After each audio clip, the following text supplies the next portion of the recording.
ಪ್ರವಿಶ್ಯ ಮಮ ವಾಚಮಿಮಾಂ ಪ್ರಸುಪ್ತಾಂ ಸಂಜೀವಯತ್ಯಖಿಲಶಕ್ತಿಧರಸ್ವಧಾಮ್ನಾ ಅನ್ಯಾಂಶ್ಚ ಹಸ್ತಚರಣಶ್ರವಣತ್ವಗಾದೀನ್ ಪ್ರಾಣಾನ್ ನಮೋ ಭಗವತೆ ಪುರುಷಾಯ ತುಭ್ಯಂ. ಯಾ ವರ್ಣಪದವಾಕ್ಯಾರ್ಥಗದ್ಯಪದ್ಯಸ್ವರೂಪಿಣಿ ವಾಚಿ ನರ್ತಯತು ಕ್ಷಿಪ್ರಂ ಮೇಧಾನ್ ದೇವಿ ಸರಸ್ವತಿ.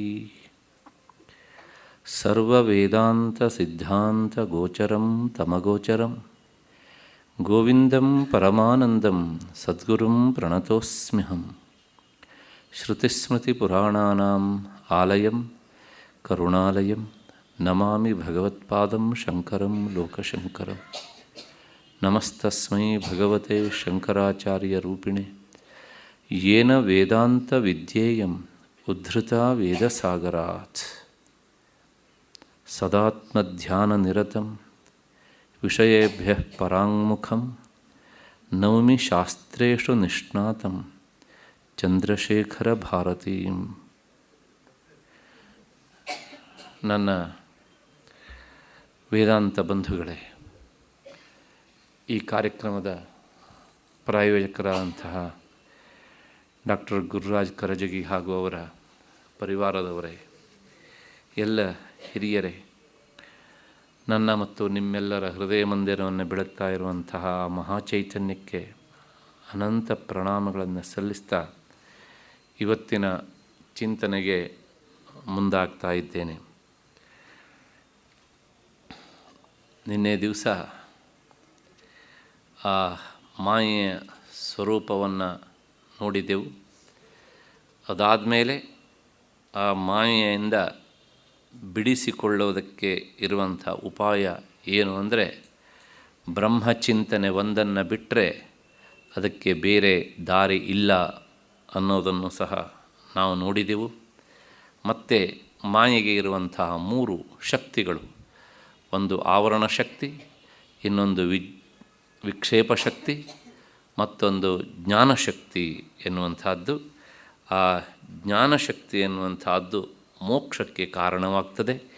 ಆವರಣ ಶಕ್ತಿ ಮತ್ತು ವಿಕ್ಷೇಪ ಶಕ್ತಿಗಳು ಸಂಸಾರದಲ್ಲಿ ಬಂಧಿಸುವುದಕ್ಕೆ ಕಾರಣವಾಗ್ತವೆ ಅಂತ ಹೇಳಿ ನಾವು ಆ ಆವರಣ ಶಕ್ತಿಯನ್ನು ಕುರಿತು ಹೆಚ್ಚಾಗಿ ನೋಡ್ತಾ ಇದ್ವಿ. ವಿಕ್ಷೇಪ ಶಕ್ತಿಯನ್ನು ಕುರಿತು ನಾವು ವಿಚಾರ ಮಾಡ್ತಾ ಇದ್ವಿ. ವಿಕ್ಷೇಪ ಶಕ್ತಿ ಏನೆಲ್ಲ ಮಾಡುತ್ತೆ ಅನ್ನೋದನ್ನು ನಾವು ನೋಡ್ತಾ ಇದ್ದೇವೆ. ಅಷ್ಟಾದ ಮೇಲೆ ಈ ವಿಕ್ಷೇಪ ಶಕ್ತಿ ಉಂಟಾಗುವುದು ಮಾಯೆಯಲ್ಲಿ ಇರುವಂತಹ ಮೂರು ಗುಣಗಳಲ್ಲಿ ರಜೋಗುಣ ಅಂತ ಯಾವುದು ಉಂಟಲ್ಲ, ಆ ರಜೋಗುಣದಿಂದ ವಿಕ್ಷೇಪ ಶಕ್ತಿ ಎನ್ನುವಂಥದ್ದು ಉಂಟಾಗುತ್ತೆ. ರಜೋಗುಣವೇ ವಿಕ್ಷೇಪ ಶಕ್ತಿಯಾಗಿ ಕೆಲಸ ಮಾಡ್ತದೆ. ಇಷ್ಟಾದ ಮೇಲೆ ಮತ್ತೆ ಮಾಯೆಯಲ್ಲಿ ಇನ್ನೊಂದು ಗುಣ ಉಂಟು, ತಮೋಗುಣ. ಆ ತಮೋಗುಣದಿಂದ ಯಾವ ಶಕ್ತಿ ಕೆಲಸ ಮಾಡುತ್ತೆ ಅನ್ನೋದನ್ನು ನಾವೀಗ ನೋಡಬೇಕು. ಅದಕ್ಕೋಸ್ಕರ ಮುಂದಿನ ಶ್ಲೋಕಗಳು ಹೊರಟು ನಿಂತೇವೆ. ಅದಕ್ಕೂ ಮೊದಲು ಈಗ ಇಲ್ಲೊಂದು ವಿಚಾರ. ಈ ರಾಗಾದಯ ಅಂತ ಒಂದು ಶಬ್ದ ಉಂಟು.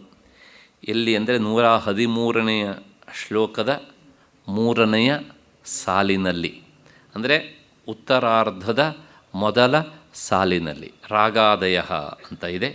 ಆ ರಾಗಾದಯ ಆದಿಪದದಿಂದ ಏನೆಲ್ಲ ತೆಗೆದುಕೊಳ್ಬೇಕು ಅನ್ನೋದನ್ನು ತಿಳಿಸೋದಕ್ಕೋಸ್ಕರ 114ನೆಯ ಶ್ಲೋಕ ಹೊರಟು ನಿಂತಿದೆ. ಎಲ್ಲ ಒಂದಕ್ಕೊಂದು ಸಂಬಂಧ. ಅದು ಇಲ್ಲದೇ ಇದ್ದರೆ ಈ ಶ್ಲೋಕ ಯಾಕೆ ಬಂತು ಅಂತ ಗೊತ್ತಾಗೋದಿಲ್ಲ. ಅದನ್ನು ಜ್ಞಾನಿಗಳು ಅಥವಾ ಇಂಥ ಗ್ರಂಥಕ್ಕೆ ವ್ಯಾಖ್ಯಾನ ಬರೆಯುವಂಥ ಮಹಾನುಭಾವರು ನಮಗೆ ತಮ್ಮ ವ್ಯಾಖ್ಯಾನದಲ್ಲಿ ಅದನ್ನು ಸೂಚ್ಯವಾಗಿ ತಿಳಿಸಿಕೊಡ್ತಾರೆ. ಆ ಸಂಗತಿ ವಾಕ್ಯಗಳು ಅಂತ ಅದನ್ನು ಹೇಳೋದಕ್ಕೋಸ್ಕರ ಈ ಶ್ಲೋಕ ಹೊರಟಿದೆ. ಈ 13ನೆಯ ಶ್ಲೋಕದಲ್ಲಿ ಉತ್ತರಾರ್ಧದ ಮೊದಲ ಸಾಲಿನಲ್ಲಿ ರಾಗಾದಯ ಅಂತ ಶಬ್ದ ಉಂಟಲ್ಲ, ಆ ಆದಿಪದದಿಂದ ಏನು ತೆಗೆದುಕೊಳ್ಬೇಕು ಅನ್ನೋದನ್ನು ಹೇಳ್ತಾ ಅದೆಲ್ಲವನ್ನು ಪಟ್ಟಿ ರೂಪದಲ್ಲಿ ಈ 114ನೇ ಶ್ಲೋಕ ಹೇಳುತ್ತೆ.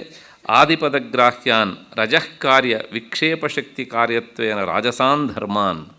ಆ ರಜೋಗುಣದ ಶಕ್ತಿಯಾದಂತಹ ವಿಕ್ಷೇಪ ಶಕ್ತಿಯನ್ನು ನಾವು ನೋಡಿದ್ವಿ. ಆದರೆ ಅದಿಷ್ಟೇ ಅಲ್ಲ, ರಜೋಗುಣದಿಂದ ಉಂಟಾಗುವಂಥದ್ದು ಅದರ ಧರ್ಮಗಳು ಇನ್ನೂ ಬೇಕಷ್ಟಿವೆ. ಅವುಗಳನ್ನೆಲ್ಲ ಘೋರವಾದ ಧರ್ಮಗಳು ಅಂತ ಕರೀತಾರೆ, ಅದರ ಭಯಾನಕವಾದಂಥ ಧರ್ಮಗಳು ಅಂತ. ಅವೆಲ್ಲ ದುಃಖಕ್ಕೆ ಕಾರಣವಾದವುಗಳು, ನಿರಂತರ ಸಂಸಾರಕ್ಕೆ ಕಾರಣವಾಗ್ತವೆ ಅವು. ಅವುಗಳನ್ನು, ಆ ಧರ್ಮಗಳನ್ನು ಮುಂದಿನ ಶ್ಲೋಕದಲ್ಲಿ ತಿಳಿಸಿ ಕೊಡಲಾಗತ್ತೆ. ಯಾಕೆ ಅಂದರೆ ತಿಳ್ಕೊಂಡು ಅವುಗಳನ್ನು ಮತ್ತೆ ಮತ್ತೆ ಅಭ್ಯಾಸ ಮಾಡಬೇಕು ಅಂತಲ್ಲ, ಅವುಗಳಿಂದ ಬಿಡಿಸಿಕೊಳ್ಳಬೇಕು ಅನ್ನೋದಕ್ಕೋಸ್ಕರ. ಆ ಮಾತು ಮುಂದೆ ಸ್ಪಷ್ಟವಾಗಿ ಭಾಷ್ಯದಲ್ಲಿಯೇ ನಾವು ನೋಡ್ತೇವೆ. 114ನೇ ಶ್ಲೋಕ, ರಜೋಗುಣದ ಧರ್ಮಗಳು ಯಾವುವು ಅಂತ. ಕಾಮ, ಕ್ರೋಧ, ಲೋಭ, ದಂಭ, ಅಭ್ಯಸೂಯ, ಅಹಂಕಾರ, ಈರ್ಷ್ಯ, ಮತ್ಸರಾದ್ಯಾಸ್ತು ಘೋರಾಃ ಧರ್ಮಾಃ ಏತೇ ರಾಜಸಾಃ ಪುಂಪ್ರವೃತ್ತಿಃ ಯಸ್ಮಾತ್ ಏತದ್ ರಜೋ ಬಂಧಹೇತುಃ. ಇದನ್ನು ನಾನು ಬಿಡಿಸಿ ಓದಿದ್ದೇನೆ, ಒಮ್ಮೆ ಸೇರಿಸಿ ನೋಡ್ಬೋಣ. ಅಂದರೆ ಕಾಮಃ ಕ್ರೋಧೋ ಲೋಭ ದಂಭಾ ಅಭ್ಯಸೂಯ ಅಹಂಕಾರ ಏರ್ಷ್ಯ ಮತ್ಸರಾದ್ಯಾಸ್ತು ಘೋರಾಃ ಧರ್ಮಾ ಏತೇ ರಾಜಸಾಃ ಪುಂಪ್ರವೃತ್ತಿ ಯಸ್ಮಾತ್ ಏತದ್ರಜೋ ಬಂಧಹೇತುಃ. ಏನು ಅಂದರೆ ಕಾಮ ಮತ್ತು ಕ್ರೋಧ, ಲೋಭ, ದಂಭ, ಅಸೂಯೆ, ಅಹಂಕಾರ, ಈರ್ಷ್ಯೆ, ಮಾತ್ಸರ್ಯ ಮುಂತಾದವು ಈ ರಾಜಸ ಗುಣದ ಧರ್ಮಗಳು. ಆ ಗುಣದಿಂದ ಇವೆಲ್ಲ ಉಂಟಾಗ್ತವೆ, ಅಥವಾ ಇವೆಲ್ಲವುಗಳ ಈ ಗುಣಗಳ ಸಮಷ್ಟಿಯೇ ರಾಜಸ ಗುಣ, ಹಾಗಾದರೂ ಹೇಳ್ಬೋದು ಹೀಗೆ ಅಂತ. ಪುರುಷನ ಪ್ರವೃತ್ತಿಗೆ ಕಾರಣವಾದಂತಹ ಈ ರಜೋಗುಣ ಬಂಧಕ್ಕೆ ಕಾರಣವಾಗುತ್ತದೆ. ಇಷ್ಟು ಈ ಶ್ಲೋಕದ ಶಬ್ದಶಃ ಅರ್ಥ. ಸ್ವಲ್ಪ ವಿವರಣೆಯನ್ನು ನೋಡೋಣ. ಕಾಮಃ ಮೊದಲನೇ ಶಬ್ದ. ಕಾಮಃ ಅಂದರೆ ಏನು? ಲೋಕದಲ್ಲಿ ಕಾಮ ಅನ್ನೋದು ಸ್ವಲ್ಪ ನೀಚವಾದ ಅರ್ಥದಲ್ಲಿ ಪ್ರಸಿದ್ಧವಾಗಿದೆ. ಆದರೆ ವಾಸ್ತವಿಕವಾಗಿ ಅದಕ್ಕಿರುವುದು ಅಷ್ಟು ಮಾತ್ರ ನೀಚವಾದ ಅರ್ಥ ಅಲ್ಲ. ಕಾಮಃ ಅನ್ನೋದಕ್ಕೆ ಅರ್ಥ ವಿಷಯ ಇಚ್ಛಾ, ಅಪೇಕ್ಷೆ, ಬಯಕೆ ಅಂತ. ಹಾಗೆ ಮುಂದಕ್ಕೆ ಹೋದಾಗ ಅದು ಕೊನೆಯಲ್ಲಿ ಪರ್ಯವಸಾನ ಆಗುವುದು ವಿಷಯೇಚ್ಛ. ವಿಷಯ ಅನ್ನೋದಕ್ಕೆ ಅರ್ಥ ವಸ್ತು ಅಂತ ಅರ್ಥ, ಇನ್ನೇನೂ ಅಲ್ಲ. ಒಂದೊಂದು ಇಂದ್ರಿಯಕ್ಕೆ ಒಂದೊಂದು ವಸ್ತು, ಆ ವಸ್ತುಗಳನ್ನು ವಿಷಯ ಅಂತ ಶಾಸ್ತ್ರ ಕರೀತದೆ. ಅವುಗಳ ಬಯಸುವಿಕೆ ಕಾಮಃ, ಕಾಮನೆ ಅಂತ ಕರೆದುಕೊಳ್ಳುತ್ತೆ. ಆಯಿತು, ಕಾಮನೆ ಅಂದರೆ ಬಯಕೆ ಅಂತ. ಕೆಲವು ಸಲ ಈ ಬಯಕೆ ಅದು ಉತ್ಕೃಷ್ಟವಾದದ್ದು ಆಗಿರುತ್ತದೆ, ಮತ್ತು ಕೆಲವು ಸಲ ನಿಕೃಷ್ಟವಾದದ್ದು ಸಹ ಆಗಿರುತ್ತದೆ. ಉತ್ಕೃಷ್ಟವಾದದ್ದಾದರೆ ಪರವಾಗಿಲ್ಲ, ನಿಕೃಷ್ಟ ಆದದ್ದಾದರೆ ಅದು ಹಾನಿಯನ್ನು ಉಂಟು ಮಾಡ್ತದೆ. ಆಯಿತು, ಏನಿದ್ರೂ ಸಹ ಈ ಕಾಮ ಈಡೇರಿದಾಗ ಮನುಷ್ಯ ಸಂತೋಷ ಪಡ್ತಾನೆ. ಅದು ಒಳ್ಳೆಯದಾದರೂ ಆಗಲಿ ಕೆಟ್ಟದ್ದಾದರೂ ಆಗಲಿ. ಈಡೇರದೇ ಇರುವಾಗ ಮತ್ತೆ ಮುಂದೆ ಏನು ಅಂತ ಪ್ರಶ್ನೆ. ಆಗ ಕ್ರೋಧ ಅಂತ ನಾನು ಈ ಹಿಂದೆ ಪದೇ ಹೇಳಿದ್ದೇನೆ, ಇನ್ನೊಮ್ಮೆ ಜ್ಞಾಪಿಸ್ತೇನೆ. ಈ ಕಾಮಕ್ರೋಧ ಅನ್ನೋದು ಅವು ಟ್ವಿನ್ಸ್, ಅವು ಅಣ್ಣ ತಮ್ಮ ಇದ್ದ ಹಾಗೆ ಒಂದು ರೀತಿಯ. ಹಾಗಾಗಿ ಮೊದಲು ಕಾಮ ಅದು ಈಡೇರಿದರೆ ಸಂತೋಷ. ಈ ಕ್ರೋಧ ಎನ್ನುವಂಥ ತಮ್ಮ ಏನೂ ಮಾಡಲ್ಲ. ಈಡೇರಲಿಲ್ಲ ಅಂದರೆ ತಕ್ಷಣ ತಮ್ಮ ಎದ್ದು ಬಿಡ್ತಾನೆ ಕ್ರೋಧ ಎನ್ನುವ ಅಷ್ಟೇ. ಹಾಗಾಗಿ ಕ್ರೋಧ ಅಂದರೆ ಏನು ಅಂದರೆ ತದಭಿಘಾತೆ ಜಾಯಮಾನ ಮಾನಸ ವೃತ್ತಿ. ಕಾಮನೆ ಈಡೇರದೇ ಇರುವಾಗ ಉಂಟಾಗುವ ಮನಸ್ಸಿನ ಒಂದು ವೃತ್ತಿ ಅದು ಕ್ರೋಧ. ನಾನು ಮೊದಲೇ ಹೇಳಿದ್ದೇನೆ, ಈ ರಜೋಗುಣದ ಧರ್ಮಗಳೆಲ್ಲ ಅನರ್ಥ ಪರಂಪರೆಯನ್ನು ಸೃಷ್ಟಿ ಮಾಡ್ತವೆ. ಅದಕ್ಕೋಸ್ಕರ ಶ್ಲೋಕದಲ್ಲಿ ಒಂದು ಶಬ್ದ ಇಟ್ಟಿದ್ದಾರೆ, ಘೋರಾಹ ಅಂತ. ಇವು ಭಯಾನಕವಾದವುಗಳು. ಯಾಕೆ ಅನ್ನೋದನ್ನು ಅವರು ಭಾಷ್ಯದಲ್ಲಿ ಹೇಳ್ತಾರೆ.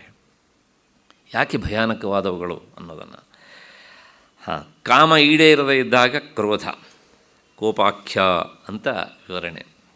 ಈ ಕ್ರೋಧದ ಬಗ್ಗೆ ಶಾಸ್ತ್ರಗಳಲ್ಲಿ ಬಹಳಷ್ಟು ಕಡೆಗೆ ಮಾತನ್ನು ಹೇಳ್ತಾರೆ. ಅದನ್ನು ನಾವು ಸಾಧ್ಯವಾದಷ್ಟು ಕಡಿಮೆ ಮಾಡಲೇಬೇಕು. ನಾವು ಮೀನ್ಸ್ ಅಧ್ಯಾತ್ಮ ದಾರಿಯಲ್ಲಿ ಉತ್ಕಟವಾದ ಸಾಧನೆ ಮಾಡಬೇಕು ಅಂತ ಬಯಸುವವರು, ಅದ್ರ ಬಗ್ಗೆ ಆಸಕ್ತಿ ಇಲ್ಲದೇ ಇದ್ದವರಿಗೆ ಈ ಮಾತನ್ನು ಅನ್ವಯಿಸೋದಿಲ್ಲ. ಆದ್ರೂ ಸಹ ಸಿಟ್ಟು ಎನ್ನುವುದು ಸಾಧಕರಿಗೆ ಖಂಡಿತವಾಗಿಯೂ ಒಳ್ಳೆಯದನ್ನು ಮಾಡುವುದಿಲ್ಲ. ಹಾಗಿದ್ರೆ ಅಧಿಕಾರ ಸ್ಥಾನದಲ್ಲಿದ್ದಾಗ ಕೆಲವು ಸಲ ಅದು ಬೇಕಾಗ್ತದೆ ಅನ್ನೋದಕ್ಕಿಂತ ಬೇಕು ಅನ್ನುವ ಹಾಗೆ ನಾವು ನಟಿಸಬೇಕಾಗತ್ತೆ. ಯಾಕೆಂದರೆ ನಿಜವಾಗಿಯೂ ಸಿಟ್ಟನ್ನು ಮಾಡಿಕೊಂಡ್ರೆ ನಾವು ಯಾರ ಬಗ್ಗೆ ಸಿಟ್ಟನ್ನು ಮಾಡ್ಕೊಳ್ತೇವೋ ಅವರಿಗೆ ಏನು ಕೆಡಕಾಗತ್ತೋ ಅದಕ್ಕಿಂತ ಹೆಚ್ಚು ಕೆಡಕು ನಮಗೆ. ಯಾವನು ಹೆಚ್ಚೆಚ್ಚು ಕೋಪ ಮಾಡ್ಕೊಳ್ತಾನೋ ಅವನ ಆರೋಗ್ಯ ಮೊದಲು ಕೆಡುತ್ತೆ. ಮಾನಸಿಕ ಆರೋಗ್ಯ, ತನ್ಮೂಲಕ ದೈಹಿಕ ಆರೋಗ್ಯ. ಹಾಗಾಗಿ ಸಿಟ್ಟನ್ನು ಆದಷ್ಟು ಕಡಿಮೆ ಮಾಡಬೇಕು ಅನ್ನೋದು ಶಾಸ್ತ್ರದ ಅಭಿಪ್ರಾಯ. ಆಯಿತು, ಮುಂದಿನದು ಕಾಮ, ಕ್ರೋಧ ಮತ್ತು ಲೋಭ. ಲೋಭ ಅಂದರೆ ನಮಗೆ ಲೋಭ ಅನ್ನೋ ಶಬ್ದಕ್ಕಿಂತ ಲೋಭಿ ಎನ್ನುವ ಶಬ್ದ ಹೆಚ್ಚು ಪರಿಚಯ ಉಂಟು. ಆ ಲೋಭ ಉಳ್ಳವನೇ ಲೋಭಿ ಅಂತ. ಲೋಭ ಅನ್ನೋದಕ್ಕೆ ಅರ್ಥ ಏನು ಅಂದರೆ ಅರ್ಥಸ್ಯ ಪ್ರಾಪ್ತವು ತತ್ ಸಂರಕ್ಷಣ ಮತಿ.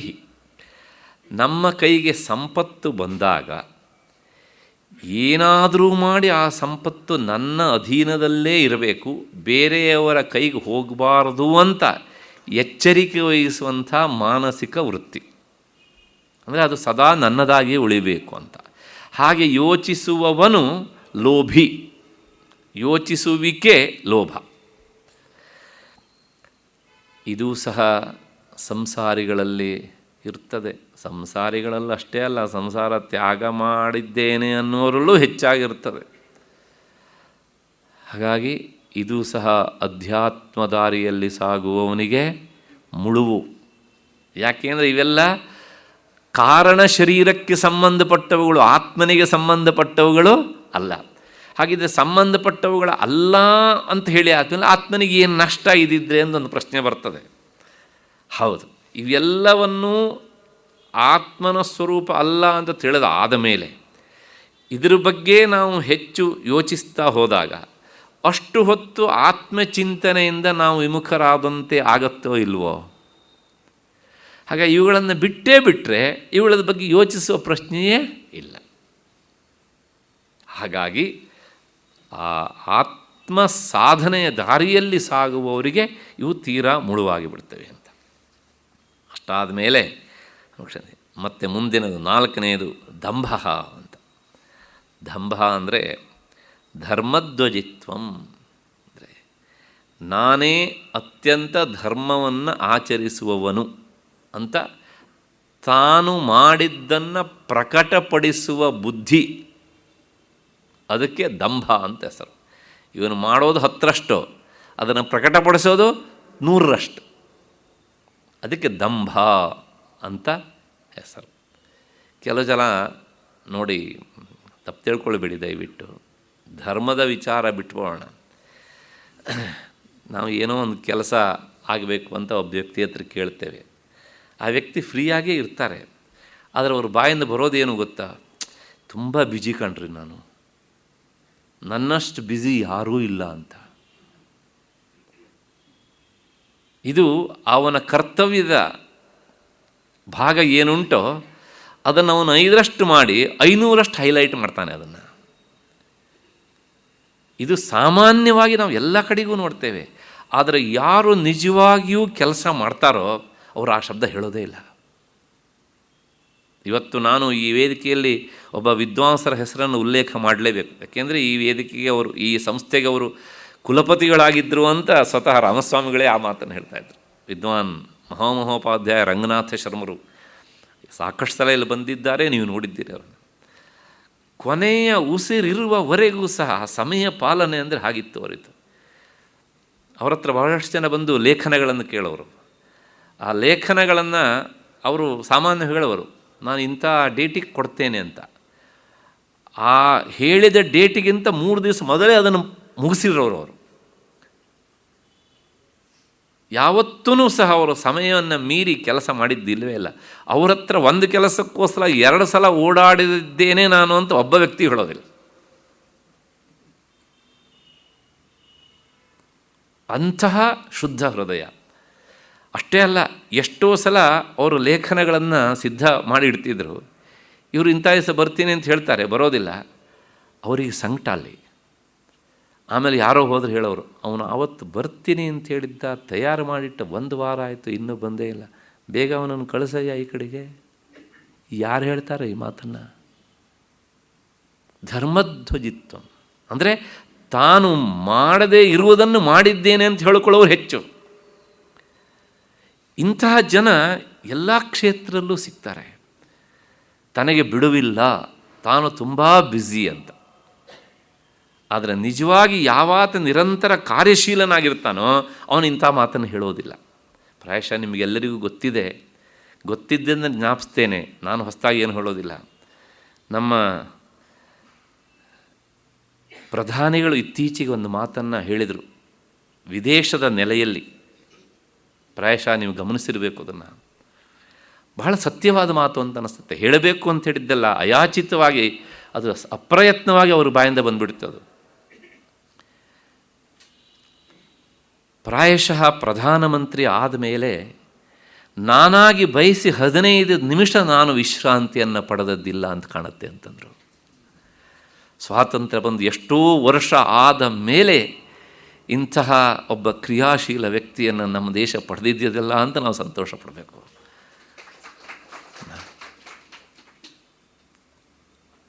ಅಷ್ಟೇ ಅಲ್ಲ, ಹಿಂದೆ ಗುಜರಾತಿನಲ್ಲಿರುವಾಗ ಅತ್ಯಂತ ಸಮೀಪದ ವ್ಯಕ್ತಿಗಳು ನಾನು ಹೇಳಿದ್ದನ್ನು ಕೇಳಿದ್ದೇನೆ.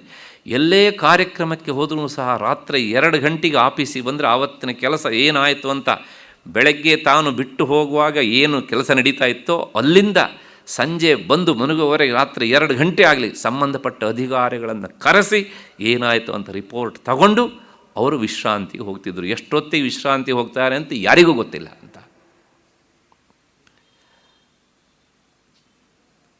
ಒಬ್ಬ ಕ್ರಿಯಾಶೀಲನ ಅಂಥ ವ್ಯಕ್ತಿಗೆ ಈ ಲೋಭ ಎನ್ನುವಂಥ ಬುದ್ಧಿ ಬರಬಾರ್ದು. ಗೊತ್ತಿದೆ ನಿಮಗೆ, ಅಮೇರಿಕಕ್ಕೆ ಹೋಗಿ ನವರಾತ್ರಿಯ ಸಂದರ್ಭದಲ್ಲಿ ಏನು ಮಾಡಿ ಬಂದು ಕೇಳಿದರೆ 5 ದಿವಸ ಉಪವಾಸ ವ್ರತ ಮಾಡಿ ಬಂದರು ಅಷ್ಟೇ. ಯಾರು ಮಾಡ್ತಾರೆ ಈ ಕೆಲಸನ? ಊಹೆ ಮಾಡಲಿಕ್ಕೆ ಸಾಧ್ಯ ಉಂಟ ನಾವು? ಬಿಸಿ ನೀರನ್ನು ಕುಡ್ಕೊಂಡು ಸಂತೋಷದ ಕೂಟದ ವ್ಯವಸ್ಥೆ ಮಾಡಿದರೆ ಬಿಸಿ ನೀರನ್ನು ಕುಡ್ಕೊಂಡು ಅವರು ಆತಿಥ್ಯ ಸ್ವೀಕಾರ ಮಾಡ್ಕೊಂಡು ಬಂದಂಥ ವ್ಯಕ್ತಿ, ನಾವು ಹೆಮ್ಮೆ ಪಡಬೇಕಲ್ವ ಅದಕ್ಕೆ? ಲೋಭ ತಾನು ಮಾಡಿದೆ ಎನ್ನುವಂಥದ್ದು ಇಲ್ಲ. ಹಾಗಾಗಿ ಒಬ್ಬ ಕ್ರಿಯಾಶೀಲನಾದಂಥ ವ್ಯಕ್ತಿ ಅದರಿಂದ ಬಹಳ ದೂರ ಸರಿತಾನೆ. ಅಷ್ಟು ಹಿನ್ನೆಲೆಯಲ್ಲಿ ದಂಭ ಧರ್ಮಧ್ವಜಿತ್ವಂ ಅಂದರೆ ನಾನು ಮಾಡಿದೆ ಅಂತ ಹೈಲೈಟ್ ಮಾಡುವಂಥದ್ದು ಇಲ್ಲ. ನನಗೆ ಈ ಸಂದರ್ಭ ಬಂದಾಗ ಇನ್ನೊಂದು ಘಟನೆ ನೆನಪಾಗುತ್ತೆ. ಗುಜರಾತಿನ ಮುಖ್ಯಮಂತ್ರಿ ಆದಾಗ 5 ವರ್ಷಗಳ ಕಾಲ ಮೊದಲು 1 ಟರ್ಮ್ ಪತ್ರಿಕೋದ್ಯಮಿಗಳನ್ನು ತನ್ನ ಹತ್ರನೂ ಸಹ ಸೇರಿಸಲಿಲ್ಲ ಅವರು. ನಾನು ಹೇಳ್ತೇನೆ ಆಗ ಬನ್ನಿ ಅಂತ, ಅಲ್ಲಿವರೆಗೆ ಬರಬೇಡಿ ನನ್ನ ಹತ್ರ ಅಂತ. ಒಬ್ಬ ರಾಜಕೀಯ ವ್ಯಕ್ತಿಗೆ ಇಂಥ ಮುಖಗಳೂ ಸಹ ಇರ್ತವೆ ಅನ್ನೋದನ್ನು ನಾವು ಎಷ್ಟೋ ದಿನಗಳಿಂದ ಕಳ್ಕೊಂಡು ಬಿಟ್ಟಿದ್ವಿ ನಾವು. ಆದರೆ ಇವತ್ತು ರಾಜಕೀಯ ವ್ಯಕ್ತಿಗಳು ನಮ್ಮ ಮುಂದೆ ಒಂದು ಬೇರೆ ಒಬ್ಬ ಆಕಾರ ಕಾಣುತ್ತೆ ನಮಗೆ. ಇಷ್ಟು ದಿವಸ ನೋಡಿದ್ದೆಲ್ಲವನ್ನೂ ಸಹ ನಾವು ಬೇರೆ ರೀತಿಯಾಗೇ ಇತ್ತು ಅಂತ ಅನಿಸುತ್ತೆ. ನಿಮಗೆ ಗೊತ್ತಿರಬೇಕು, ಹಿಂದೊಬ್ಬರು ರಾಷ್ಟ್ರಪತಿ ಆಗಿದ್ದರು. ಆಮೇಲೆ ಆ ರಾಷ್ಟ್ರಪತಿಗಳಿಗೆ ಕೊಟ್ಟಿದ್ದು ಅಷ್ಟೇ ಅಲ್ಲ, ಹಿಂದೆ ಕೊಟ್ಟಿದ್ದನ್ನು ತಗೊಂಡು ಹೋದರು. ಆದರೆ ಇಂಥವರು ಕೆಲವು ಜನ ಇರ್ತಾರೆ, ತಮಗೆ ಏನೆಲ್ಲ ಕೊಡ್ತಾರೋ ಅದನ್ನು ವರ್ಷಕ್ಕೊಂದ್ಸಲ ಹರಾಜು ಹಾಕ್ತಾರೆ, ಬಂದಂಥ ದುಡ್ಡನ್ನು ಸರ್ಕಾರಕ್ಕೆ ಕಟ್ಟುತ್ತಾರೆ. ಪ್ರತಿ ವರ್ಷ 20-22 ಲಕ್ಷದವರೆಗೆ ಕಟ್ಟಿದಂಥ ದಾಖಲೆಗಳಿವೆ ಅಂತವೆ. ಆದ್ದರಿಂದ ಆದರೂ ಸಹ ತಾನು ಮಾಡಿದ್ದೇನೆ ಅನ್ನುವಂಥದ್ದೆಲ್ಲೋ ಇಲ್ಲ. ಕಾರ್ಯಕರ್ತರು ಮಾಡಿದ್ದಾರೆ, ಎಲ್ಲರೂ ಬೇರೆಯವರು ಮಾಡಿದ್ದಾರೆ ಹೀಗೆ ಅಂತ. ಹಾಗೆ ತಾನು ಮಾಡಿದ್ದನ್ನು ಹೇಳಿಕೊಳ್ಳದೆ ಇರುವಂಥದ್ದುಂಟಲ್ಲ, ಅದು ನಿಜವಾಗಿಯೂ ಸಹ ಈ ದಂಭಕ್ಕೆ ದೂರವಾದಂತಹ ಒಂದು ವೃತ್ತಿ. ಇಷ್ಟು ಆದ ಮೇಲೆ ಮುಂದಿನದು ದಂಭ ಅಭ್ಯಸೂಯ ಅಂತ. ಅಭ್ಯಸೂಯ ಅಂದರೆ ಪರೋತ್ಕರ್ಷ ಅಸಹನಂ, ಇನ್ನೊಬ್ಬರ ಉತ್ಕರ್ಷ ಸ್ಥಿತಿಯನ್ನು, ಏಳಿಗೆಯನ್ನು ಸಹಿಸದೇ ಇರುವುದಕ್ಕೆ ಅಭ್ಯಸೂಯ ಅಂತ ಕರೀತಾರೆ. ಕನ್ನಡದಲ್ಲಿ ಅಸೂಯ, ಅದರ ಹಿಂದೆ ಅಭಿ ಎನ್ನುವಂಥ ಒಂದು ಪ್ರಿಪೋಸಿಷನನ್ನು ಸೇರಿಸ್ಬಿಟ್ರೆ ಅಭ್ಯಸೂಯ. ಅಸೂಯೆ ಅಂತ ಹೇಳೋದು ಸಹ ಅದು ಸಂಸ್ಕೃತದ ಶಬ್ದ, ಅಸೂಯ ಅಂತ. ಕನ್ನಡಕ್ಕೆ ಬಂದಾಗ ಅಸೂಯೆ ಅಂತಾಯಿತು, ಅಭ್ಯಸೂಯ. ಇದೂ ಸಹ ರಜೋಗುಣದ್ದೇ, ಅಸೂಯ ಗುಣ ಎನ್ನುವಂಥದ್ದು.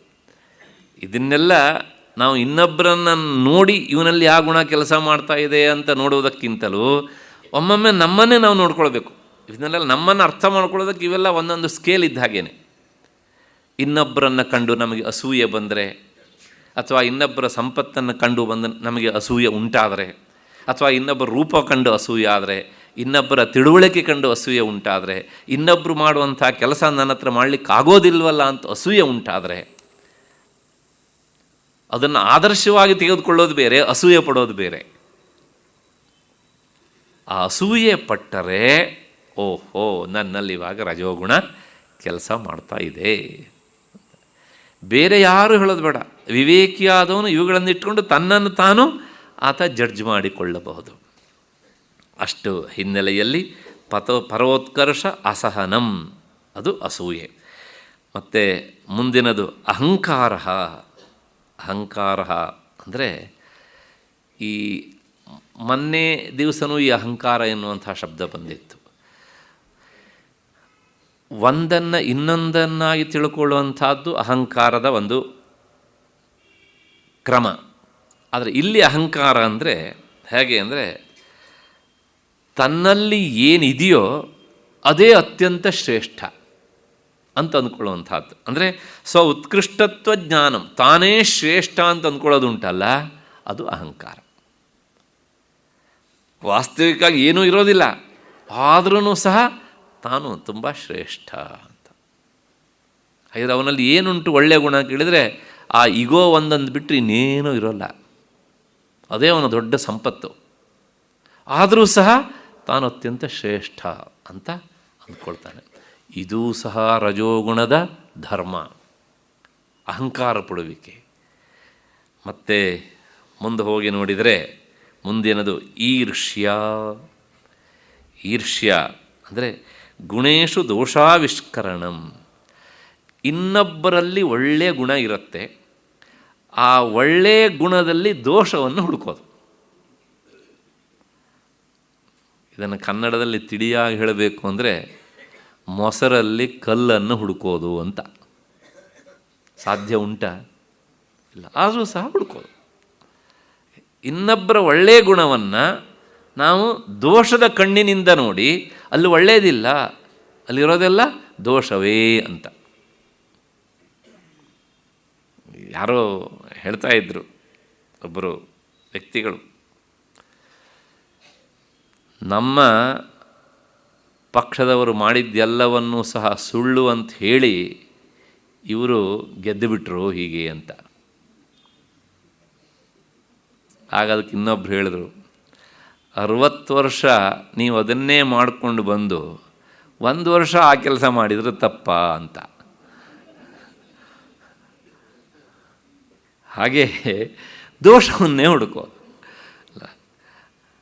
ಆ ದೋಷವನ್ನು ಹುಡುಕುವಂಥ ಪ್ರವೃತ್ತಿ ಒಮ್ಮೆ ಬಂದರೆ ಸದಾ ಅದನ್ನೇ ಹುಡುಕತ್ತೆ. ಅದಕ್ಕೋಸ್ಕರ ಸಂಸ್ಥೆಯಲ್ಲಿ ಒಂದು ಶಬ್ದ ಉಂಟು, ದೋಷಜ್ಞ ಅಂತ. ದೋಷಜ್ಞ ಅನ್ನೋದಕ್ಕೆ 2 ಥರದ ಅರ್ಥ. ಒಂದು ದೋಷಜ್ಞ ಅಂದರೆ ತಪ್ಪನ್ನು ತಿಳಿಯುವವನು ಅಂತ, ಅಂದರೆ ಅವನು ಜ್ಞಾನಿ ಅಂತ, ಅವನು ತಿಳಿತಾನೆ, ಅವನು ದೋಷಜ್ಞ. ಆದರೆ ಇನ್ನೊಬ್ಬ ಹಾಗಲ್ಲ, ದೋಷವನ್ನೇ ಹುಡುಕ್ತಾನೆ, ಅವನು ದೋಷಜ್ಞ. ಒಳ್ಳೆಯದನ್ನು ಅವನು ಕಣ್ಣು ಕಾಣೋದಿಲ್ಲ, ನೋಡೋದಿಲ್ಲ, ದೋಷವನ್ನೇ ನೋಡುತ್ತೆ. ಇವತ್ತು ದೋಷಜ್ಞರು ಇಂಥವ್ರು ಜಾಸ್ತಿ ಆಗಿಬಿಟ್ಟಿದ್ದಾರೆ, ತಪ್ಪನ್ನೇ ಹುಡುಕೋದು ಹೀಗೆ ಅಂತ. ಹಾಗಾಗಿ ದೋಷಾವಿಷ್ಕರಣಂ ಈರ್ಷ್ಯ. ಆದಮೇಲೆ ಮತ್ತೆ ಮುಂದಿನದು ಮತ್ಸರಾದ್ಯಾಸ್ತು ಘೋರಾಹ. ಮತ್ಸರ ಅಂದರೆ ಅಕ್ಷೀಯಮಾಣ ವಸ್ತು ಅಪರಿತ್ಯಾಗ ಇಚ್ಛಾ. ಎಂದೆಂದೂ ಇನ್ನೊಬ್ಬರ ಬಗ್ಗೆ ಆ ಕ್ಷಯ ಆಗದೇ ಇರುವಂತಹ ದೋಷ ಭಾವನೆಯನ್ನು ಇಟ್ಕೊಳ್ತಾ ಹೋಗೋದು ಮತ್ಸರ ಅಂತ ಹೇಳ್ತೇವಲ್ಲ ನಾವು. ಎಲ್ಲೋ ಜನ್ಮಾಂತರದ ಮತ್ಸರ ಅಂತ ಎಷ್ಟೋ ಸಲ ನಾವು ನೋಡ್ತೇವೆ, ಕೆಲವು ಸಲ ಮಾತನಾಡೋದನ್ನು ಕೇಳ್ತೇವೆ, ನಾನು ಸತ್ರೂ ಸಹ ನಿಮ್ಮ ಮೇಲಿನ ಮತ್ಸರ ಮರೆಯೋದಿಲ್ಲ ಅಂತ. ಹೀಗೆ ಹೇಳಿದ್ರಿಂದ ಏನಾಯಿತು ಅಂದರೆ, ದೊಡ್ಡ ಅಚೀವ್ಮೆಂಟ್ ಅಂದರೆ ಅದೇ ಭಾವನೆಯನ್ನೇ ಇಟ್ಟುಕೊಂಡೇ ದೇಹ ಬಿಡ್ತಾರಲ್ಲ, ಮುಂದಿನ ಜನ್ಮದಲ್ಲಿ ಹುಟ್ಟುತ್ತಾನೆ ಇವನು ಮಹಾಮತ್ಸರಿಯಾಗಿ ಹುಟ್ಟುತ್ತಾನೆ. ಹಾಗಾಗಿ ನಿಜವಾಗಿ ತನಗೆ ತಾನು ಹಿತವನ್ನು ಬಯಸಬೇಕು ಅಂತಾದರೆ ಬಿಡ್ರಿ, ಆಗೋಯ್ತು ಆ ಕ್ಷಣದಲ್ಲಿ, ಮರ್ತು ಬಿಡೋಣ ಹೀಗೆ ಅಂತ. ಯಾಕೆಂದರೆ ಈ ಎಲ್ಲ ಗುಣಗಳನ್ನು ನಾವು ಇಲ್ಲಿ ಸಾಧ್ಯವಾದಷ್ಟು ಕಡಿಮೆ ಮಾಡಿಕೊಂಡಾಗ ನಮ್ಮ ಅಂತಃಕರಣ ಎನ್ನುವಂಥ ಈ ಕ್ಯಾರಿ ಬ್ಯಾಗ್ ಉಂಟಲ್ಲ, ಅದು ಪೂರ್ತಿ ರಿಕ್ತ ಆಗಿಬಿಡಬೇಕು, ಖಾಲಿ ಆಗಿಬಿಡಬೇಕು. ಆಗ ಅವನಿಗೆ ಸ್ವಚ್ಛವಾದಂಥ ಜನ್ಮ. ಈ ಕ್ಯಾರಿ ಬ್ಯಾಗಲ್ಲಿ ನಾವು ಇಂಥ ಹೊಲಸನ್ನೇ ಹೆಚ್ಚು ತುಂಬಿಕೊಳ್ತಾ ಇದ್ದರೆ, ಯಾವುದು ಹೆಚ್ಚು ಹೊಲಸಾಗಿರುತ್ತೋ ಅದು ಆ ಕೊನೆಯ ಕಾಲಕ್ಕೆ ಪ್ರಕಟ ಆಗುತ್ತೆ, ಮತ್ತು ಅದು ಮುಂದೆ ಕ್ಯಾರಿ ಓವರ್ ಆಗುತ್ತೆ. ಆದ್ದರಿಂದ ಈ ಮಾತ್ಸರ್ಯ ಅನ್ನೋದಕ್ಕೆ ಅಕ್ಷೀಯಮಾಣ ವಸ್ತು ಪರಿತ್ಯಾಗ ಇಚ್ಛ. ಎಂದೂ ಸಹ ಅದು ಕ್ಷೀಣ ಅಂದರೆ ಅದನ್ನು ಬಿಡೋದಕ್ಕೆ ಇಷ್ಟಪಡುವುದಿಲ್ಲ. ಅಷ್ಟರ ಮಟ್ಟಿಗೆ ಆ ಭಾವನೆಯನ್ನು ಕೆಲವು ಜನ ಬೆಳೆಸ್ಕೊಳ್ತಾರೆ. ಅದು ಸರಿಯಲ್ಲ, ಯಾಕೆಂದರೆ ಅದು ರಜೋಗುಣದ ಧರ್ಮ ಅಂತ.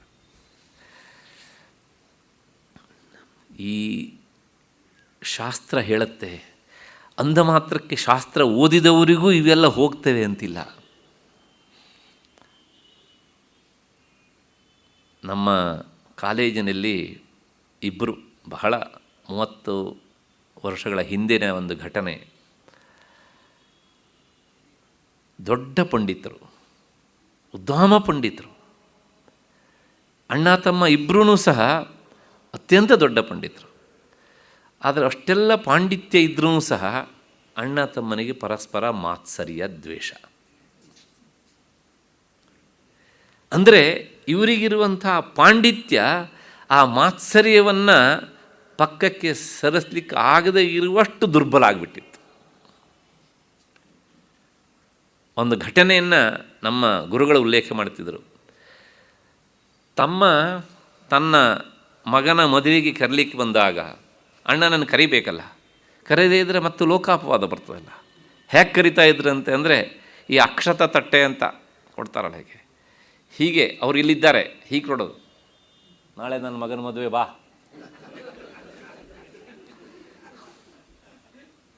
ಮಾತ್ಸರ್ಯ. ಯಾಕೆಂದರೆ ಮೇಲ್ಪಂಕ್ತಿ ಹಾಕುವಂಥವರಿಗೂ ಸಹ ಇಂಥ ಗುಣಗಳು ಸಲೀಸಾಗಿ ಬಿಟ್ಟು ಹೋಗೋದಿಲ್ಲ.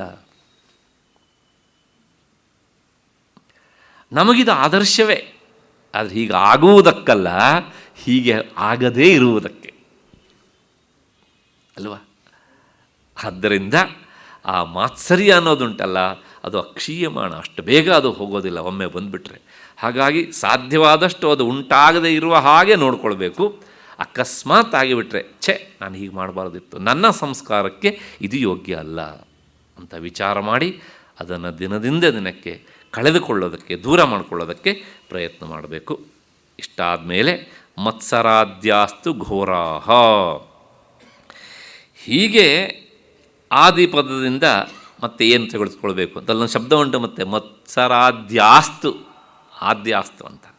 ಅದರಿಂದ ಏನು ತಗೊಳ್ಬೇಕು ಅಂದರೆ ದರ್ಪ ಮತ್ತು ಮದ, ಕೊಬ್ಬು ಅಂತ ಹೇಳ್ತೇವಲ್ಲ, ಇದು ಈ ಎಲ್ಲ ಗುಣಗಳು ಸಹ ಆ ರಜೋಗುಣದಿಂದ ಬಂದವುಗಳು. ಇವುಗಳನ್ನು ಯಾಕೆ ಘೋರಾಹ ಅಂತ ಕರೀತಾರೆ ಭಗವತ್ಪಾದರು ಅಂದರೆ, ಏತೇ ಲೋಕದ್ವಯೇಪಿ ಭಯಹೇತವಃ ಅತೇವ ಘೋರಾಹ ಇತ್ಯುಕ್ತ. ಆ ಘೋರ ಅನ್ನೋದಕ್ಕೆ ವಿವರಣೆ ಕೊಡ್ತಾರೆ. ಈ ಲೋಕದಲ್ಲೂ ಇವು ಅತ್ಯಂತ ಭಯಾನಕವಾದವುಗಳು, ಇವಿಷ್ಟು ಗುಣಗಳು. ರಜೋಗುಣದ ಧರ್ಮಗಳು. ಆಯಿತು, ಇಲ್ಲೇನೋ ಅನರ್ಥವನ್ನು ಅನುಭವಿಸಿದ, ಸತ್ತ, ಆದರೆ ಅಲ್ಲಿ ಬಿಡ್ತಾವೆ ಇವು ಅಂತ ಕೇಳಿದರೆ ಅಲ್ಲೂ ಸಹ ಮುಂದೂ ಸಹ, ಅಂದರೆ ಇಹಲೋಕದಲ್ಲೂ ಪರಲೋಕದಲ್ಲೂ ಎರಡೂ ಲೋಕದಲ್ಲೂ ಸಹ ಇವು ಅನರ್ಥವನ್ನು ಉಂಟು ಮಾಡ್ತವೆ ಅಂತ. ಮಹಾ ಅನರ್ಥವನ್ನು ಉಂಟು ಮಾಡ್ತವೆ ರಜೋಗುಣದ ಇವಿಷ್ಟು ಧರ್ಮಗಳು. ಒಂದು ಕ್ಷಣಕಾಲ ವಿಚಾರ ಮಾಡಿ, ವೇದಾಂತವನ್ನು ಆತ್ಮಜ್ಞಾನದ ಇಚ್ಛೆಯಿಂದ ಓದಲಿಕ್ಕಾಗದೇ ಇದ್ರೂ ನಮ್ಮ ನಿಜ ಜೀವನವನ್ನು ಸ್ವಚ್ಛ ಮಾಡಿಕೊಳ್ಬೇಕು ಅನ್ನುವ ದೃಷ್ಟಿಯಿಂದಲಾದರೂ ಓದಬೇಕು. ಹೌದಲ್ವ? ನೋಡಿ, ಇಂತಹ ಅಂಶಗಳನ್ನೆಲ್ಲ ಕಡಿಮೆ ಮಾಡಿಕೊಂಡಾಗ ನಮಗೆ ಎಲ್ಲೋ ಒಂದು ಮಹಾ ಅನುಕೂಲ ಉಂಟಾಗತ್ತೆ. ಹಾಗಾಗಿ ವೇದಾಂತ ಮಾಡುವಂಥ ಉಪಕಾರ ಇಹ ಜೀವನಕ್ಕೂ ಉಂಟು ಮತ್ತು ಪರಜೀವನಕ್ಕೂ ಉಂಟು, ಪರಲೋಕಕ್ಕೂ ಅದು ಉಂಟು. ಅಷ್ಟೇ ಅಲ್ಲ, ಮತ್ತು ಇಲ್ಲಿ ಉತ್ಕಟವಾದಂತಹ ಸಾಧನೆ ಮಾಡಿದ್ದಿದ್ರೆ ಮುಂದಿನ ಜನ್ಮದಲ್ಲಿ ಮತ್ತೆ ABCDಯಿಂದ ಹೋಗಬೇಕಾದ್ದಿಲ್ಲ, ಎಲ್ಲಿವರೆಗೆ ಬಂದು ನಿಂತಿದೆಯೋ ಅಲ್ಲಿಂದನೇ ಮುಂದುವರಿಯುತ್ತೆ ಅದು ಹೀಗೆ ಅಂತ. ಆದ್ದರಿಂದ ಎಲ್ಲ ದೃಷ್ಟಿಯಿಂದ ವೇದಾಂತ ವಿಚಾರವನ್ನು ಹೆಚ್ಚೆಚ್ಚು ಮಾಡಬೇಕು ಅಂತ. ಅಷ್ಟು ಹಿನ್ನೆಲೆಯಲ್ಲಿ ಲೋಕದ್ವಯೇಪಿ ಭಯಹೇತವಃ ಅತಯವ ಘೋರಾಃ ಇತ್ಯುಕ್ತಂ ಯಸ್ಮಾತ್ ಕಾಮಕ್ರೋಧಾದಿ ವಿಶಿಷ್ಟ ಪುಮಾನ್ ನಮ್ಮ ಪ್ರವೃತ್ತೇ ವಿರಮತಿ ಕದಾಚಿದಪಿ. ಯಾಕೆ ಅಂತ ಕೇಳಿದರೆ, ಈ ಕಾಮದಿಂದ ಹಿಡಿದು ಮತ್ಸರದವರೆಗಿನ ಗುಣಗಳನ್ನು ಅಂಟಿಸಿಕೊಂಡವನು ಈ ಲೋಕದಲ್ಲಿ ಒಂದು ಕ್ಷಣಕಾಲವೂ ಸುಮ್ಮನೆ ಕೂತ್ಕೊಳ್ಳೋದಿಲ್ಲ. ಏನಾದರೂ ಒಂದು ತರಲೆ ಕೆಲಸ ಮಾಡ್ತಾನೇ ಇರ್ತಾನೆ ಅವನು. ನಿರಂತರ ಪ್ರವೃತ್ತಿ ಅವನಿಗೆ. ಯಾವನಲ್ಲಿ ನಿರಂತರ ಈ ಪ್ರವೃತ್ತಿ ಉಂಟಾಗುತ್ತೋ ಅವನಲ್ಲಿ ರಜೋಗುಣಗಳು ಇದ್ದೇ ಇರ್ತವೆ, ಅವು ಕೆಲಸ ಮಾಡಿಯೇ ಮಾಡ್ತವೆ.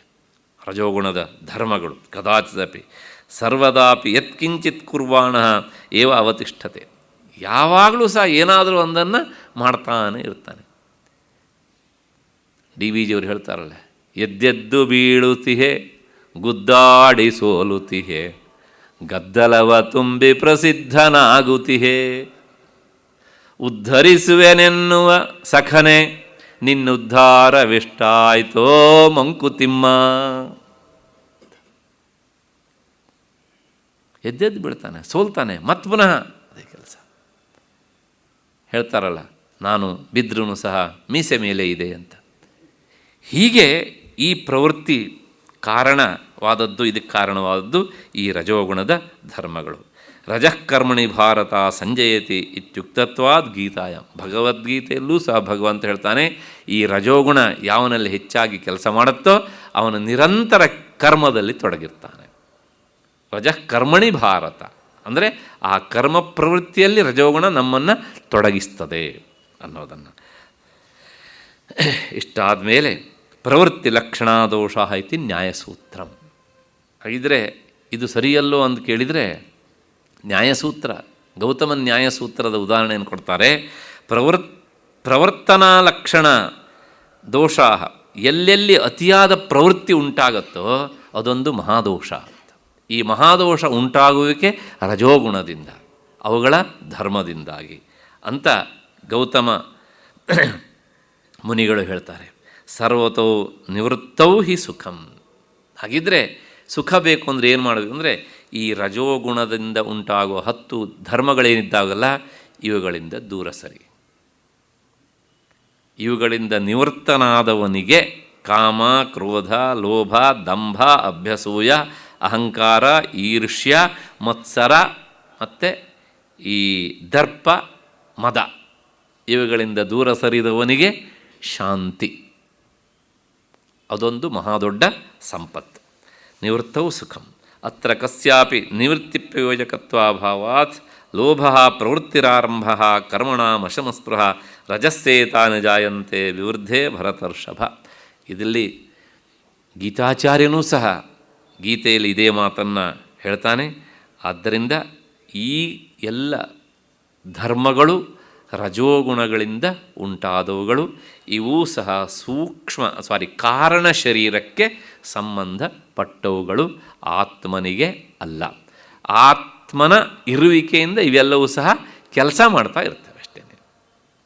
ಅಷ್ಟು ಹಿನ್ನೆಲೆಯಲ್ಲಿ ಯಾಕೆ ಈ ಭಾವನೆಗಳು ಬಂದಾಗ ತನಗೆ ಗೊತ್ತಾಗೋದಿಲ್ಲ ಅಂತ ಕೇಳಿದರೆ, ಇವುಗಳನ್ನೇ ಆತ್ಮ ಅಂತ ಅಂದ್ಕೊಂಡು ಬಿಡ್ತಾರಂತೆ ಎಷ್ಟೋ ಜನ. ಅದಕ್ಕೋಸ್ಕರ ಅವರಿಗೆ ಈ ಗುಣಗಳಿಂದ ದೂರ ಸರಿಯೋದಕ್ಕೆ ಆಗುವುದಿಲ್ಲ. ಅಷ್ಟು ಹಿನ್ನೆಲೆಯಲ್ಲಿ ಈ ಶ್ಲೋಕದ ಅರ್ಥ ಆಯಿತು ಅಂತ ಅಂದ್ಕೊಂಡು ಮತ್ತೆ ಮುಂದಕ್ಕೆ ಹೋಗೋಣ. ರಜೋಗುಣದ್ದನ್ನು ನೋಡಿದ್ವಿ, ಅದರ ವಿಕ್ಷೇಪ ಶಕ್ತಿಯನ್ನು ನೋಡಿದ್ವಿ, ರಜೋಗುಣಕ್ಕಿರುವಂಥ ಧರ್ಮಗಳನ್ನು ನೋಡಿದ್ವಿ. ಇದಾದ ಮೇಲೆ ಮತ್ತೆ ಮುಂದಿನ ಗುಣ ತಮೋಗುಣ. ಆ ತಮೋಗುಣದ ಶಕ್ತಿ ಏನು ಅನ್ನೋದನ್ನು ಮುಂದಿನ ಶ್ಲೋಕ ಹೇಳುತ್ತೆ. ಇದಾನೀಂ ತಮಸಃ ಶಕ್ತಿಂ ಆವೃತ್ತಿಂ ವಿಕ್ಷೇಪಶಕ್ತಿ ಪ್ರಸರಹೇತುಂ ಸಕಲ ಸಂಸಾರಾದಿ ಕಾರಣಂ ನಿರೂಪಯತಿ. ಈ ರಜೋಗುಣದ ಶಕ್ತಿ ವಿಕ್ಷೇಪ ಶಕ್ತಿ. ಆ ವಿಕ್ಷೇಪ ಶಕ್ತಿ ಕೆಲಸ ಮಾಡಬೇಕಿದ್ದರೆ ಅದಕ್ಕೂ ಮೊದಲು ಆವರಣ ಶಕ್ತಿ ಇರಬೇಕು. ಆವರಣ ಶಕ್ತಿಗೆ ಬೀಜ ತಮೋಗುಣ. ಆವರಣ ಶಕ್ತಿ ಇಲ್ಲದೇ ಇದ್ದರೆ ವಿಕ್ಷೇಪ ಶಕ್ತಿ ಕೆಲಸ ಮಾಡೋದಿಲ್ಲ. ಹಾಗಾಗಿ ಈಗ ನಾವು ನೋಡಿದ್ದು ಈ ವಿಕ್ಷೇಪ ಶಕ್ತಿ ಮತ್ತು ಆ ರಜೋಗುಣದ ಧರ್ಮಗಳನ್ನು. ಇವೇ ಇಷ್ಟು ಭಯಾನಕ. ಇನ್ನು ಇದಕ್ಕೆ ಬೀಜವಾದಂತಹ ಆ ಆವರಣ ಶಕ್ತಿ ಮತ್ತು ಅದರ ಸ್ವಭಾವ ಧರ್ಮಗಳು ಎಂಥವು ಅನ್ನೋದನ್ನು ಮುಂದಿನ ಶ್ಲೋಕಗಳು ಹೇಳ್ತವೆ. ನೋಡೋಣ. 115ನೇ ಶ್ಲೋಕ. ಏಷಾವೃತ್ತಿರ್ನಾಮ ತಮೋಗುಣಸ್ಯ ಶಕ್ತಿರ್ಯಯಾ ವಸ್ತ್ವವಭಾಸತೇನ್ಯಥ ಸೈಷಾ ನಿದಾನಂ ಪುರುಷಸ್ಯ ಸಂಸ್ಕೃತೇ ವಿಕ್ಷೇಪಶಕ್ತೇ ಪ್ರಸರಸ್ಯ ಹೇತು. ಯಾವುದರಿಂದಾಗಿ ಒಂದು ವಸ್ತು ಮತ್ತೊಂದಾಗಿ ತೋರ್ತದೆಯೋ ಅದು ತಮೋಗುಣದ ಆವರಣ ಶಕ್ತಿ. ಅದೇ ಪುರುಷನ ಸಂಸಾರಕ್ಕೆ ಮೂಲ ಕಾರಣ. ವಿಕ್ಷೇಪ ಶಕ್ತಿಯ ಪ್ರಸಾರಕ್ಕೆ ಈ ಆವರಣ ಶಕ್ತಿಯೇ ಕಾರಣ. ಇಷ್ಟು ಈ ಶ್ಲೋಕದ ಅರ್ಥ. ಏಷಾ ವೃತ್ತಿ, ಏಷಾ ಆವೃತ್ತಿ. ಆವೃತ್ತಿ ಅಂದರೆ ಆವರಣ ಶಕ್ತಿ ಅಂತ ಅರ್ಥ. ಯಯಾ ಶಕ್ತಿಯ ವಸ್ತು ಅನ್ಯಥಾ ಅವಭಾಸತೆ ಸಚ್ಚಿದಾನಂದರೂಪಂ ವಸ್ತು ಅಂತಃಕರಣ ದೇಹಾದಿರೂಪೇಣ ಭಾಸತೆ. ಯಾವ ಶಕ್ತಿಯಿಂದ ಆತ್ಮವಸ್ತು ಅಂದರೆ ನನ್ನ ಅಂತಃಕರಣ, ಮನಸ್ಸು, ಬುದ್ಧಿ ಇವೇನೇ ಎನ್ನುವಂಥ ಬುದ್ಧಿ ಉಂಟಾಗತ್ತೋ ಅದು ಆವರಣ ಶಕ್ತಿ. ಅಂದರೆ ಇದು ಮೊದಲು ಮಾಡುವ ಕೆಲಸ ಏನು ಅಂದರೆ ನಮ್ಮ ನಿಜ ರೂಪವನ್ನು ಮುಚ್ಚಿಬಿಡುತ್ತೆ. ಆವೃಣೋತಿ. ಹಾಗಾಗಿ ಅದಕ್ಕೆ ಆವರಣ ಶಕ್ತಿ ಅಂತ ಹೆಸರು.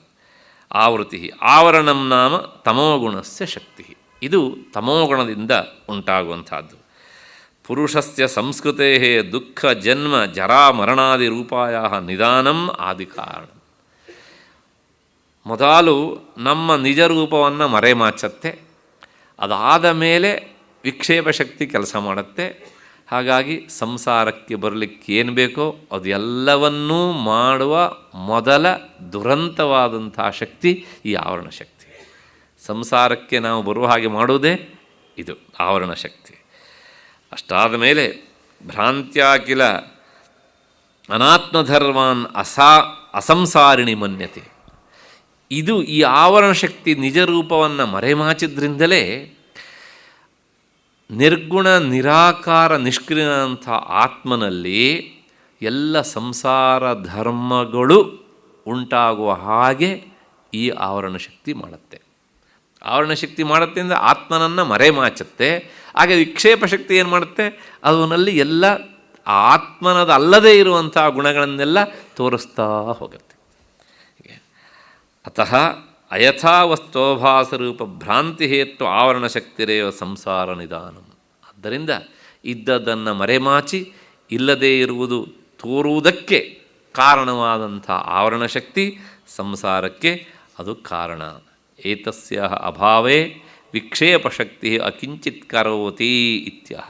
ಅಕಸ್ಮಾತ್ತಾಗಿ ಈ ಆವರಣ ಶಕ್ತಿ ಕೆಲಸ ಮಾಡಲೇ ಇಲ್ಲ, ಆತ್ಮನ ನಿಜಸ್ವರೂಪವನ್ನು ಮರೆಮಾಚಲಿಲ್ಲ ಅಂತ ಇಟ್ಕೊಳ್ಳಿ. ಆಗ ವಿಕ್ಷೇಪ ಶಕ್ತಿ ಕೆಲಸ ಮಾಡುತ್ತೋ ಅಂದರೆ ಏನೂ ಕೆಲಸ ಮಾಡಲ್ಲ ಅದು.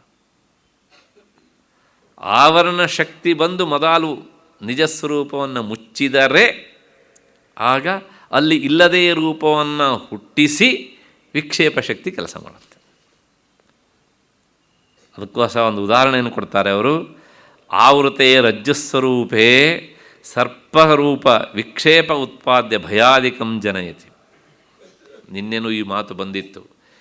ಹಗ್ಗದಲ್ಲಿ ಹಾವು ಕಾಣುವಾಗ ಒಟ್ಟೊಟ್ಟಿಗೆ ಎರಡು ಶಕ್ತಿಗಳು ಕೆಲಸ ಮಾಡ್ತವೆ. ಅದರಲ್ಲಿ ಎರಡು ಶಕ್ತಿ ಕೆಲಸ ಮಾಡುತ್ತೆ ಅಂತ ಗೊತ್ತಾಗುವುದರ ಒಳಗಾಗಿ ಅದು ಎರಡೂ ನಡೆದು ಹೋಗಿರುತ್ತೆ. ಅಲ್ಲಿ ಹಗ್ಗದಲ್ಲಿ ಹಾವು ಕಾಣುತ್ತಲ್ಲ, ಹಾಗೆ ಕಾಣುವಾಗ ಮೊದಲು ಆವರಣ ಶಕ್ತಿ ಏನು ಮಾಡುತ್ತೆ, ಹಗ್ಗ ಅನ್ನೋದನ್ನು ಮರೆಮಾಚಿ ಬಿಡುತ್ತೆ. ನಂತರ ಫ್ರ್ಯಾಕ್ಷನ್ ದ ಸೆಕೆಂಡ್ ಅಷ್ಟು ಬೇಗ ಆಗ್ತಾ ಇರುತ್ತೆ. ಅದಕ್ಕೆ ಮರೆಮಾಚಿದ ತಕ್ಷಣ ಅಲ್ಲಿ ವಿಕ್ಷೇಪ ಶಕ್ತಿ ಹಾವನ್ನು ಎಸೆದು ತೋರಿಸ್ತಾ ಇರುತ್ತೆ ಅಂತ. ಎಲ್ಲಿ ನಮಗೆ ಒಂದು ವಸ್ತು ಇನ್ನೊಂದಾಗಿ ತೋರುತ್ತೋ ಅಲ್ಲೆಲ್ಲ ನಾವು ವಿಚಾರ ಮಾಡಲಿಕ್ಕೆ ಆಗದೇ ಇರುವಷ್ಟು ಶೀಘ್ರವಾಗಿ ಈ ಎರಡು ಶಕ್ತಿಗಳು ಕೆಲಸ ಮಾಡಿರ್ತವೆ, ಆವರಣ ಮತ್ತು ವಿಕ್ಷೇಪ ಶಕ್ತಿಗಳು. ಸರ್ಪರೂಪ ವಿಕ್ಷೇಪ ಉತ್ಪದ್ಯ ಭಯಾದಿಕಂ ಜನಯತಿ ನಾನ್ಯಥೇತಿ. ಅತಯೇವ ಆದ್ದರಿಂದಲೇ ಜ್ಞಾನಿನಾಂ ಭಗ್ನಾವರಣತ್ವಾತ್, ಜ್ಞಾನಿಗಳಿಗೆ ಅಂದರೆ ಉತ್ಕಟವಾದಂಥ ಅಧ್ಯಾತ್ಮ ಸಾಧನೆ ಮಾಡುವವರಿಗೆ, ಹಾಗೆ ಮಾಡಿ ಮುಂದುವರೆದು ಜೀವನ್ಮುಕ್ತರಾದವರಿಗೆ, ಅಲ್ಲಿವರೆಗೂ ಹೋಗೋಣ, ಅವರಿಗೆ ಈ ಆವರಣ ಶಕ್ತಿ ಸಂಪೂರ್ಣವಾಗಿ ನಾಶವಾಗಿರುತ್ತೆ, ತಮೋಗುಣದ ಶಕ್ತಿ. ಅದರಿಂದ ಏನಾಗುತ್ತೆ ಕೇಳಿದರೆ ಅವರಿಗೆ ವಿಕ್ಷೇಪ ಶಕ್ತಿ ಇದ್ರೂ ಸಹ ಅದು ಕೆಲಸ ಮಾಡೋದಿಲ್ಲ.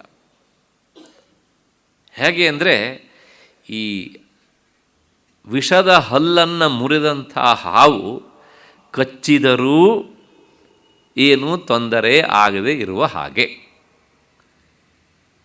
ಇಲ್ಲಿ ಆವರಣ ಶಕ್ತಿಯೇ ವಿಷದ ಹಲ್ಲು. ಅದನ್ನು ಜ್ಞಾನಿ ಆದವನು ಸಂಪೂರ್ಣವಾಗಿ ಏನು ಮಾಡ್ತಾನೆ ಅಂದರೆ ದೂರ ಮಾಡ್ಕೊಂಡಿರ್ತಾನೆ, ಆ ಹಲ್ಲನ್ನು ಮುರಿದಿರ್ತಾನೆ. ಹಾಗಾಗಿ ಈ ಸಂಸಾರದಲ್ಲಿ ಉಂಟಾಗುವಂಥ ವಿಕ್ಷೇಪ ಶಕ್ತಿಯಿಂದ ಏನೂ ಅವನಿಗೆ ತೊಡಕು ಆಗೋದಿಲ್ಲ. ಹಾಗಾಗಿ ಪ್ರಾರಬ್ಧ ಕರ್ಮಾತ್ಮಕ ವಿಕ್ಷೇಪ ಸತ್ವೇಪಿ ಬಂಧಾಭಾವ, ಮತ್ತೆ ಅವನಿಗೆ ಸಂಸಾರದಲ್ಲಿ ಬಂಧ ಉಂಟಾಗುವುದಿಲ್ಲ ಜ್ಞಾನಿಯಾದವನು. ಯಾಕೆಂದರೆ ಆವರಣ ಶಕ್ತಿ ಸಂಪೂರ್ಣ ನಷ್ಟವಾಗಿರುತ್ತೆ. ಅಲ್ಲಿಗೆ ಇದು ಎರಡೂ ಕೆಡಕನ್ನು ಉಂಟು ಮಾಡದೆ, ಆದ್ರೂ ಸಹ ಇವು ಎರಡರೊಳಗೂ ಸ್ವಲ್ಪ ಒಳ್ಳೆಯದು ಯಾವುದು ಅಂತ ಒಂದು ಪ್ರಶ್ನೆ ಹಾಕ್ಕೊಂಡ್ರೆ ಹಿಂಗೆ ಕೇಳಬಾರ್ದು, ಎರಡರೊಳಗೂ ಅತ್ಯಂತ ಕೆಟ್ಟದ್ದು ಯಾವುದು ಅಂತ ಕೇಳಬೇಕು. ಆಗ ನಮಗೆ ಒಳ್ಳೆಯದು ಯಾವುದು ಅಂತ ಉತ್ತರ ಸಿಗತ್ತೆ. ಆವರಣ ಶಕ್ತಿ ಅತ್ಯಂತ ಕೆಟ್ಟದ್ದು, ಅದು ಅತ್ಯಂತ ಕೆಟ್ಟದ್ದಾದದ್ದರಿಂದ ವಿಕ್ಷೇಪ ಶಕ್ತಿ ಸ್ವಲ್ಪ ಒಳ್ಳೆಯದು. ಹೀಗೆ ಈ ಎರಡು ಶಕ್ತಿಗಳು ನಮ್ಮನ್ನು ಏನು ಮಾಡ್ತವೆ ಅಂದರೆ ಸಂಸಾರಕ್ಕೆ ತಳ್ತವೆ. ಈ ವಿಚಾರವನ್ನು ಮತ್ತೆ ಮುಂದೆ 145ನೇ ಶ್ಲೋಕದಲ್ಲಿ ಇನ್ನೂ ವಿಸ್ತೃತವಾಗಿ ಹೇಳ್ತೇನೆ ಅಂತಾರೆ ಭಗವತ್ಪಾದರು. ಅದಕ್ಕೆ ವ್ಯಾಖ್ಯಾನವನ್ನು ಸಹ ಹಾಗೇನೆ ಬರೀತಾರೆ. ಇಷ್ಟು ಹಿನ್ನೆಲೆಯಲ್ಲಿ ಈ ತಮೋಗುಣದಿಂದ ಉಂಟಾದಂಥ ಆವರಣ ಶಕ್ತಿ ಅದು ನಮ್ಮ ಸ್ವರೂಪವನ್ನು ಮರೆಮಾಚಿ ನಮ್ಮನ್ನು ಸಂಸಾರಿಯನ್ನಾಗಿ ಮಾಡುತ್ತೆ. ಏನೇನೋ ನಮ್ಮ ಬಗ್ಗೆ ನಾವು ಅಂದ್ಕೊಂಡಿರ್ತೇವೆ, ನಿಜವಾದ ಸ್ವರೂಪದಲ್ಲಿ ನಾವು ಏನಾಗಿದ್ದೇವೋ ಅದನ್ನು ಒಬ್ಬರೂ ಹೇಳೋದಿಲ್ಲ, ವಿಚಾರವನ್ನು ಮಾಡೋದಿಲ್ಲ. ಅಕಸ್ಮಾತ್ ಹಾಗೆ ಹೇಳಿದರೆ ಬೇರೆಯವರಿಗೆ ಅರ್ಥವೂ ಆಗೋದಿಲ್ಲ ಅಲ್ವಾ. ಹಾಗಾಗಿ ಈ ವ್ಯವಹಾರ ಅಂದ ತಕ್ಷಣವೇ ಮಿನಿಮಮ್ ಸುಳ್ಳಿರಲೇಬೇಕು. ಎಲ್ಲೋ ಹೋಗ್ತೀರಾ, ನಿಮ್ಮ ಹೆಸರೇನು ಅಂತಾರೆ, ನಾವು ನಮ್ಮ ಹೆಸರನ್ನು ಹೇಳ್ತೇವೆ. ಆ ಹೆಸರನ್ನು ಈ ದೇಹಕ್ಕಿಟ್ಟಿದ್ದಲ್ವ, ನಾವು ದೇಹವೇ ಅಲ್ಲ ಅಂತ ಆದಮೇಲೆ ನಾವು ನಮ್ಮ ಹೆಸರನ್ನು ಹೇಳಲಿಕ್ಕಾಗ್ತದೆಯಾ?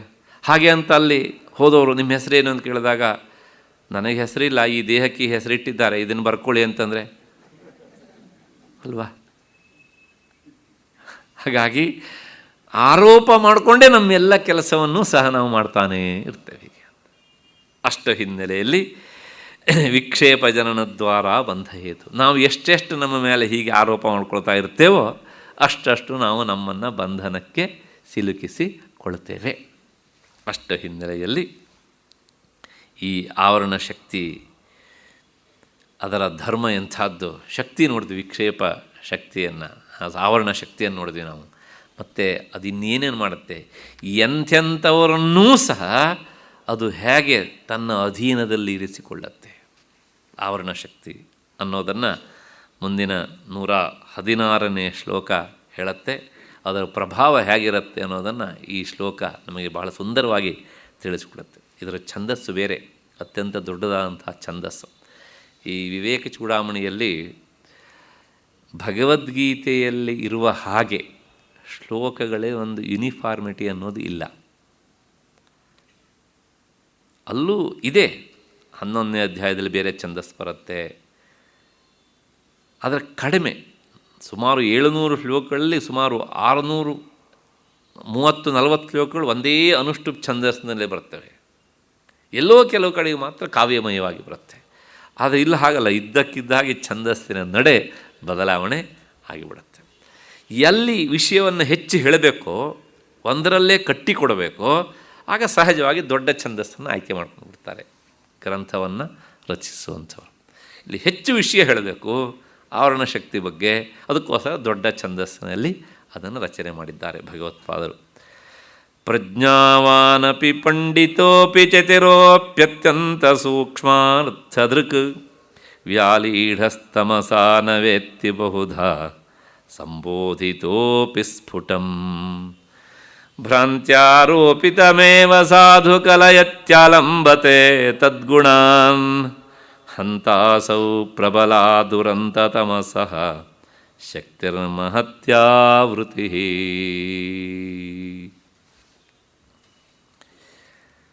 ಇದು ಎಂಥೆಂಥವ್ರನ್ನ ತನ್ನ ಅಧೀನ ಮಾಡಿಕೊಳ್ಳುತ್ತೆ. ಪ್ರಜ್ಞಾವಂತನು, ಪಂಡಿತ, ಅತ್ಯಂತ ಚತುರ, ಅತ್ಯಂತ ಸೂಕ್ಷ್ಮದರ್ಶಿ, ಮತ್ತು ಇಂಥವರನ್ನು ಸಹ ವ್ಯಾಲೀಢಸ್ತಮಸ, ತನ್ನ ಆವರಣ ಶಕ್ತಿಯಿಂದ ಇದು ಆವರಿಸಿಬಿಡುತ್ತೆ. ಅದರಿಂದಾಗಿ ಅವನು ಇನ್ನೊಬ್ಬರು ಹೇಳಿದ್ರೂ ಸಹ, ನೀನು ತಪ್ಪು ಮಾಡ್ತಾ ಇದ್ದೀಯೆ ಅಂತ ಹೇಳಿದ್ರೂ ಸಹ ಒಪ್ಪಿಕೊಳ್ಳಲಾರ ತನ್ನ ತಪ್ಪನ್ನು. ಯಾಕೆಂದರೆ ಅವನು ಆವರಣ ಶಕ್ತಿಯಿಂದ ಆವೃತನಾಗಿರ್ತಾನೆ. ಈ ಆವೃತನಾದವನು ಸಾಮಾನ್ಯ ವ್ಯಕ್ತಿ ಅಲ್ಲ, ಎಲ್ಲ ಅರ್ಹತೆ ಇರುವವನು. ಈಗ ತಾನೇ ನಾನು ಹೇಳಿದ್ನಲ್ಲ, ಈ ಕಡೆ ಮುಖ ಮಾಡಿಕೊಂಡು ಹಾಗೆ. ಮತ್ತೆ ಏನು ತಿಳ್ಕೊಳ್ತಾನೆ ಅಂದರೆ, ಭ್ರಾಂತ್ಯಾರೋಪಿತಮೇವ ಸಾಧು, ಭ್ರಾಂತಿಯಿಂದ ಯಾವುದು ಉಂಟಾಗತ್ತೋ ಅದೇ ಸರಿಯಾದದ್ದು ಅಂತ ಅಂದ್ಕೊಳ್ತಾನೆ. ಆ ಭ್ರಾಂತಿಯಿಂದ ಬಂದಂಥ ಗುಣಗಳನ್ನೇ ಜೀವನದುದ್ದಕ್ಕೂ ಆಶ್ರಯಿಸಿಕೊಂಡು ಹೋಗ್ತಾ ಇರ್ತಾನೆ. ಅಯ್ಯೋ ಎಂತಹ ದುರಂತನಪ್ಪ ಅಂತಾರೆ. ಅಂತ ಅಂದರೆ ಅಯ್ಯೋ, ಛೇ ಛೇ ಛೇ. ಮತ್ತು ದುರಂತ ತಮಸಃ, ಈ ತಮೋ ಗುಣದ ಆವರಣ ಶಕ್ತಿ ಏನು ಮಾಡುತ್ತೆ ಹೇಳಿದ್ರೆ, ತಗೊಂಡೋಗಿ ದುರಂತಕ್ಕೆ ತಳ್ಳತ್ತೆ. ಅದರ ಶಕ್ತಿ ಉಂಟಲ್ಲ, ಅದು ಮಹತಿ, ಅಸಾಧಾರಣವಾದಂಥ ಅದ್ವಿತೀಯವಾದಂಥ ಶಕ್ತಿ ಇರುವಂಥದ್ದು. ಇಷ್ಟೇ ಅಂತ ಹೇಳಲಿಕ್ಕೆ ಆಗೋದಿಲ್ಲ, ಅಂಥ ಶಕ್ತಿ ಆವರಣ ಶಕ್ತಿ. ಇಷ್ಟು ಈ ಶ್ಲೋಕದ ಶಬ್ದಶಃ ಅರ್ಥ. ನೋಡೋಣ ವಿವರಣೆಯನ್ನು. ಪ್ರಜ್ಞಾವಾನ್ ಅಪಿ, ಯಾರನ್ನ ಎಂಥೆಂಥವ್ರನ್ನ ಹಿಡಿತದೆ ಇದು? ಪ್ರಜ್ಞಾವಂತನನ್ನೂ ಸಹ ಈ ಶಕ್ತಿ ಆವರಿಸಿಬಿಡ್ತದೆ. ಬುದ್ಧಿವಂತ ಅಂತ ಹೇಳೋದಿಲ್ಲ, ಪ್ರಜ್ಞಾವಾನ್ ಅಂತ ಶಬ್ದ ಪ್ರಯೋಗ. ಪ್ರಾಯಶಃ ಹಿಂದೆ ಯಾವಳು ಹೇಳಿದ ನೆನಪು ನನಗೆ. ಈ ನಮ್ಮಲ್ಲಿ ಸಾಮಾನ್ಯವಾಗಿ ಒಂದೇ ತರಹದ ಅರ್ಥವೋ ಎನ್ನುವ ಹಾಗೆ ಮೇಲ್ನೋಟಕ್ಕೆ ನೋಡಿದಾಗ ಅನಿಸ್ಬಿಡುತ್ತೆ. ಆದರೆ ಒಂದೊಂದು ಶಬ್ದಕ್ಕೂ ವಿಶಿಷ್ಟವಾದಂತಹ ಒಂದು ಪ್ರತ್ಯೇಕತೆಯ ನೆಲೆಯಲ್ಲಿ ಬೇರೆ ಬೇರೆ ಅರ್ಥ ಇರುತ್ತೆ. ಅಂಥ ಒಂದು ಶಬ್ದಗಳ ಗುಂಪಿಗೆ ಸೇರುವಂತಹದ್ದು ಈ ಪ್ರಜ್ಞಾ ಎನ್ನುವಂಥ ಒಂದು ಶಬ್ದ. ಹಾಗಿದ್ರೆ ಏನು ಪ್ರಜ್ಞಾ ಅಂದರೆ ಅಂತ ಪ್ರಶ್ನೆ. ಇದೆಲ್ಲ ಶಾಸ್ತ್ರದ ನೆಲೆಯಿಂದ ಬಂದಂತಹ ಶಬ್ದಗಳು. ಕೆಲವು ಜನರಿಗೆ ಹಿಂದೆ ಆದದ್ದು ತುಂಬ ನೆನಪಿರುತ್ತೆ. ಮಾತೆತ್ತಿದರೆ ಅವರು 1935 ಇಸ್ವಿ ತಿಂಗಳು ಡೇಟನ್ನು ಹೇಳ್ತಾರೆ ಹಾಗೆ. ಅಷ್ಟು ನೆನಪು ಹಿಂದಾದದ್ದು. ಆದರೆ ಅವರಿಗೆ ಇವತ್ತಿಂದ ಗೊತ್ತಿರೋದಿಲ್ಲ, ನಾಳೆದ ಬಗ್ಗೆ ವಿಚಾರ ಮಾಡೋದಿಲ್ಲ. ಇದನ್ನೇ ಶಾಸ್ತ್ರ ಹೇಳುತ್ತೆ ಸ್ಮೃತಿ ಅಂತ. ಹಿಂದೆ ಆದದ್ದನ್ನು ನೆನಪಿಟ್ಟುಕೊಳ್ಳೋದುಂಟಲ್ಲ, ಅದಕ್ಕೆ ಸ್ಮೃತಿ, ನೆನಪು. ಹಿಂದೆ ಆಗಿ ಹೋದದ್ದು ಸ್ಮೃತಿರ್ ವ್ಯತೀತ ವಿಷಯ. ಕಾಲ ಅಷ್ಟು ಬಹಳ ಕಳೆದು ಹೋಗಿದ್ರೂ ಸಹ ಅವರಿಗೆ ಅದು ಮರೆಯೋದಿಲ್ಲರಿ, ಸದಾ ಅದರ ನೆನಪು. ನಮ್ಮೂರಲ್ಲಿ ಒಬ್ಬರು ಇದ್ದಾರೆ, ಅವರು ಯಾವಾಗಲೂ 1935 ಇಸ್ವಿಗಿಂತ ಹಿಂದಿನದೇ ಹೇಳೋದು ಅವರು. ನಾವು ತಮಾಷೆ ಮಾಡ್ತಿದ್ವಿ ಅವ್ರ ಹತ್ರ, ನಿಮಗೆ 35 ಇಸ್ವಿಗಿಂತ ಮುಂದೆ ಬೇರೆ ಇಸ್ವಿ ಇದೆ ಅನ್ನೋದೇ ನಿಮ್ಗೆ ಗೊತ್ತಿಲ್ವೋ ಹೇಗೆ ಅಂತ. ಯಾವಾಗ ಕೇಳಿದ್ರು ಎಲ್ಲ ಅದನ್ನು ಕರಾರುವಾಕ್ಕಾಗಿ ಹೇಳೋರು ಅಂತ. ಹೀಗೆ ಆ ಹಿಂದೆ ಆಗಿ ಹೋದದ್ದನ್ನು ನೆನಪಿಟ್ಟುಕೊಳ್ಳುವುದು ಸ್ಮೃತಿ. ಮತ್ತು ಮುಂದೆ ಆಗುವುದನ್ನು ಹೀಗಾಗಬಹುದು ಅಂತ ಊಹಿಸಿ ತಿಳ್ಕೊಳ್ಳೋರಿರ್ತಾರೆ ಕೆಲವು ಜನ, ಹೀಗೇ ಆಗತ್ತೆ ಅಂತ. ಹಾಗೆ ಮುಂದೆ ಆಗುವುದನ್ನು ಊಹಿಸುವುದು ಮತಿ. ಇದು ಸ್ಮೃತಿ, ಅದು ಮತಿ. ಆಯಿತು, ಭೂತ ಆಯಿತು, ಮತ್ತು ಭವಿಷ್ಯತ್ತಾಯಿತು, ಮತ್ತು ಈಗ ವರ್ತಮಾನ ಕಾಲ. ವರ್ತಮಾನ ಕಾಲದಲ್ಲಿ ಏನಾಗತ್ತೋ ಅದ್ರ ಬಗ್ಗೆ ಸರಿಯಾಗಿ ಯೋಚಿಸಿ ನಿರ್ಣಯ ತೆಗೆದುಕೊಳ್ಳುವಂತಹದ್ದು ಬುದ್ಧಿ. ಯಾಕೆಂದರೆ ಬರೇ ಸ್ಮೃತಿ ಇದ್ದರೂ ಸಾಲದು, ಮತಿ ಇದ್ದರೂ ಸಾಲದು. ನಮ್ಮ ಬದುಕೆಲ್ಲ ಯಾವುದೋ ಒಂದು ಕೇಂದ್ರದಲ್ಲಿ ವರ್ತಮಾನವನ್ನು ದಾಟ್ಕೊಂಡೇ ಹೋಗ್ತಾ ಇರುತ್ತೆ ಅಲ್ವಾ. ಅಫ್ಕೋರ್ಸ್ ಈ ಭೂತ ಎನ್ನುವಂಥ ಹೆಬ್ಬಾವು ಭವಿಷ್ಯ ಎನ್ನುವಂಥ ಕಾಲದ ಬಾಲವನ್ನು ಹಿಡಿದು ಎಳಿತಾ ಇರುತ್ತೆ. ಅದ್ರ ಮಧ್ಯೆಯಲ್ಲಿ ನಮಗೆಲ್ಲೋ ಈ ವರ್ತಮಾನದ ಒಂದು ಕೇಂದ್ರ ಬಿಂದು ಸಿಗತ್ತೆ. ಹಾಗಾಗಿ ಕಾಲಗಳನ್ನೇ ನಾವು ಇಟ್ಕೊಂಡು ವಿಚಾರ ಮಾಡಿದರೆ ಭೂತವೂ ಅತ್ಯಂತ ದೊಡ್ಡದು, ಭವಿಷ್ಯತ್ತೂ ದೊಡ್ಡದು, ಆದರೆ ವರ್ತಮಾನ ಮಾತ್ರ ಅತ್ಯಂತ ಚಿಕ್ಕದು. ಆದರೆ ಅತ್ಯಂತ ಪ್ರಾಮುಖ್ಯತೆ ಇರುವುದು ಅಲ್ಲೇ. ಅದರ ಆಕಾರ ಚಿಕ್ಕದಿರಬಹುದು, ಆದರೆ ಆ ವರ್ತಮಾನವನ್ನು ಯಾವನು ಸದುಪಯೋಗ ಪಡಿಸ್ಕೊಳ್ಳೋದಿಲ್ವೋ ಅವನ ಭವಿಷ್ಯತ್ತು ಹಾಳಾಗಿ ಬಿಡುತ್ತೆ. ಭವಿಷ್ಯತ್ತು ಯಾವಾಗ ಹಾಳಾಗತ್ತೋ ಎಲ್ಲದೂ ಸಹ ಭೂತಕಾಲದ ಗುಂಪಿಗೆ ಸೇರೋಗ್ಬಿಡುತ್ತೆ, ಏನು ಪ್ರಯೋಜನ ಇಲ್ಲ. ಹಾಗಾಗಿ ಯಾವಾತ ವರ್ತಮಾನವನ್ನು ಅತ್ಯಂತ ಸದುಪಯೋಗ ಪಡಿಸ್ಕೊಳ್ತಾನೋ ಅವನ ಭವಿಷ್ಯತ್ ಕಾಲ ಸಫಲವಾಗತ್ತೆ, ಆಗ ಭೂತವೂ ಸಾರ್ಥಕವಾಗತ್ತೆ. ಆದ್ದರಿಂದ ಈ ಕಾಲಗಳಲ್ಲಿ ಅತ್ಯಂತ ಚಿಕ್ಕದು ವರ್ತಮಾನ ಕಾಲ, ಆದ್ರೂ ಅದಕ್ಕೆ ತುಂಬ ಮಹತ್ವ ಉಂಟು. ಹಾಗಾಗಿ ಆ ವರ್ತಮಾನ ಕಾಲದಲ್ಲಿ ನಾನು ಏನು ಮಾಡಬೇಕು ಅಂತ ಯೋಚಿಸುವುದು ಉಂಟಲ್ಲ, ಅದಕ್ಕೆ ಬುದ್ಧಿ ಅಂತ ಹೆಸರು. ಸ್ಮೃತಿರ್ವ್ಯತೀತ ವಿಷಯ, ಮತಿ ಆಗಾಮಿ ಗೋಚರ, ಬುದ್ಧಿಸ್ತತ್ಕಾಲಿಕೀ ಜ್ಞೇಯ. ಒಬ್ಬೊಬ್ಬರಿಗೆ ಒಂದೊಂದು ತರಹದ ಈ ಅರ್ಹತೆ, ಈ ಗುಣ ಇರುತ್ತೆ. ಆದರೆ ಯಾರೋ ಕೆಲವರಿಗೆ ಮಾತ್ರ ಹಿಂದಿನದೂ ನೆನಪಿರುತ್ತೆ, ಮುಂದೆ ನಾನೇನು ಮಾಡಬೇಕು ಅನ್ನೋದನ್ನು ಸರಿಯಾಗಿ ನಿರ್ಧಾರ ತೆಗೆದುಕೊಳ್ತಾರೆ, ಈಗೇನು ಮಾಡಬೇಕು ಅನ್ನೋದನ್ನು ಸರಿಯಾಗಿ ಮಾಡ್ತಾರೆ. ಹೀಗೆ ಈ ಮೂರೂ ಕಾಲದಲ್ಲೂ ತಾನು ಮಾಡಬೇಕಾದದ್ದನ್ನು ನೆನಪಿಟ್ಟುಕೊಂಡು ಮಾಡುವುದು ಉಂಟಲ್ಲ, ಅದಕ್ಕೆ ಪ್ರಜ್ಞಾ ಅಂತ ಹೆಸರು. ಪ್ರಜ್ಞಾ ತ್ರೈಕಾಲಿಕಿ ಮತ, ಮೂರು ಕಾಲದಲ್ಲೂ ಸರಿಯಾಗಿ ಕೆಲಸ ಮಾಡುವಂತಹ ಈ ಬುದ್ಧಿಯ ವೃತ್ತಿ, ಅದಕ್ಕೆ ಪ್ರಜ್ಞಾ ಅಂತ ಹೆಸರು. ಭಾಳಷ್ಟು ಜನರಿಗೆ ಅದು ಇರೋದಿಲ್ಲ, ಕೆಲವು ಜನರಿಗೆ ಮಾತ್ರ ಅದು ಇರುತ್ತೆ. ಹಾಗಾಗಿ ಕೆಲವು ಜನ ಏನು ಮಾಡ್ತಾರೆ ಕೇಳಿದರೆ, ಅಯ್ಯೋ ನಾನು ಹಾಗೆ ಮಾಡಬಾರ್ದಿತ್ತು ಅಂತ ಮಾಡಿ ಆದಮೇಲೆ ಕೈ ಹಿಚಕ್ತಾರೆ. ಯಾವುದೋ ಒಂದು ಸ್ಮೃತಿ, ಮತಿ ಮತ್ತು ಬುದ್ಧಿ, ಈ ಮೂರಲ್ಲಿ ಒಂದು ವ್ಯತ್ಯಾಸ ಆದ್ರೂ ಸಹ ಅಲ್ಲಿ ಮತ್ತೆ ಪುನಃ ತೊಂದರೆ ಆಗತ್ತೆ.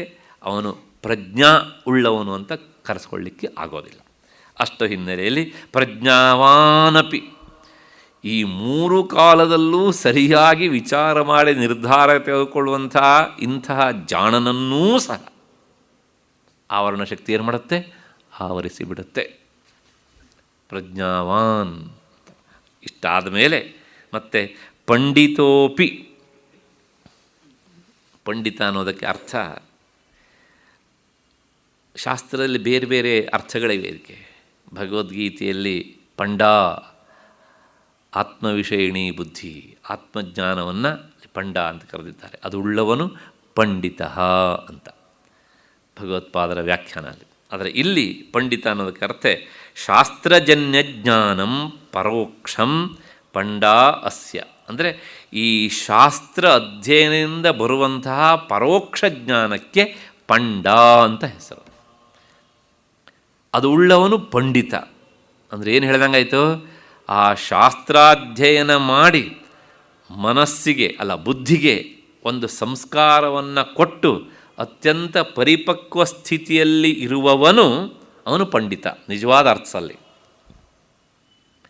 ಇಂಥವನನ್ನು ಆವರಣ ಶಕ್ತಿ ಕಬಳಿಸಿ ಬಿಡುತ್ತೆ. ಈಗ ತಾನೇ ನಾನು ಅಣ್ಣ ತಮ್ಮಂದಿರ ಇಬ್ಬರ ಪಂಡಿತರ ಉದಾಹರಣೆ ಹೇಳಿದ್ದೇನೆ. ಮತ್ತು ಪಂಡಿತೋಪಿ ಚತುರೋಪಿ. ಚತುರ ಅಂದರೆ ತಾನು ಮುಂದೆ ಏನು ಮಾಡಬೇಕು ಅನ್ನೋದನ್ನು ಸರಿಯಾಗಿ ವಿಚಾರ ಮಾಡಿ ಊಹಾ ಶಕ್ತಿಯಿಂದ ಅದನ್ನು ಕಂಡುಕೊಳ್ಳುವವನು ಚತುರ ಅಂತ. ಅಂದರೆ ಈ ಪ್ರಜ್ಞಾ ಮತ್ತು ಪಾಂಡಿತ್ಯ ಇವು ಕೆಲವು ಜನರಿಗಿರ್ತವೆ.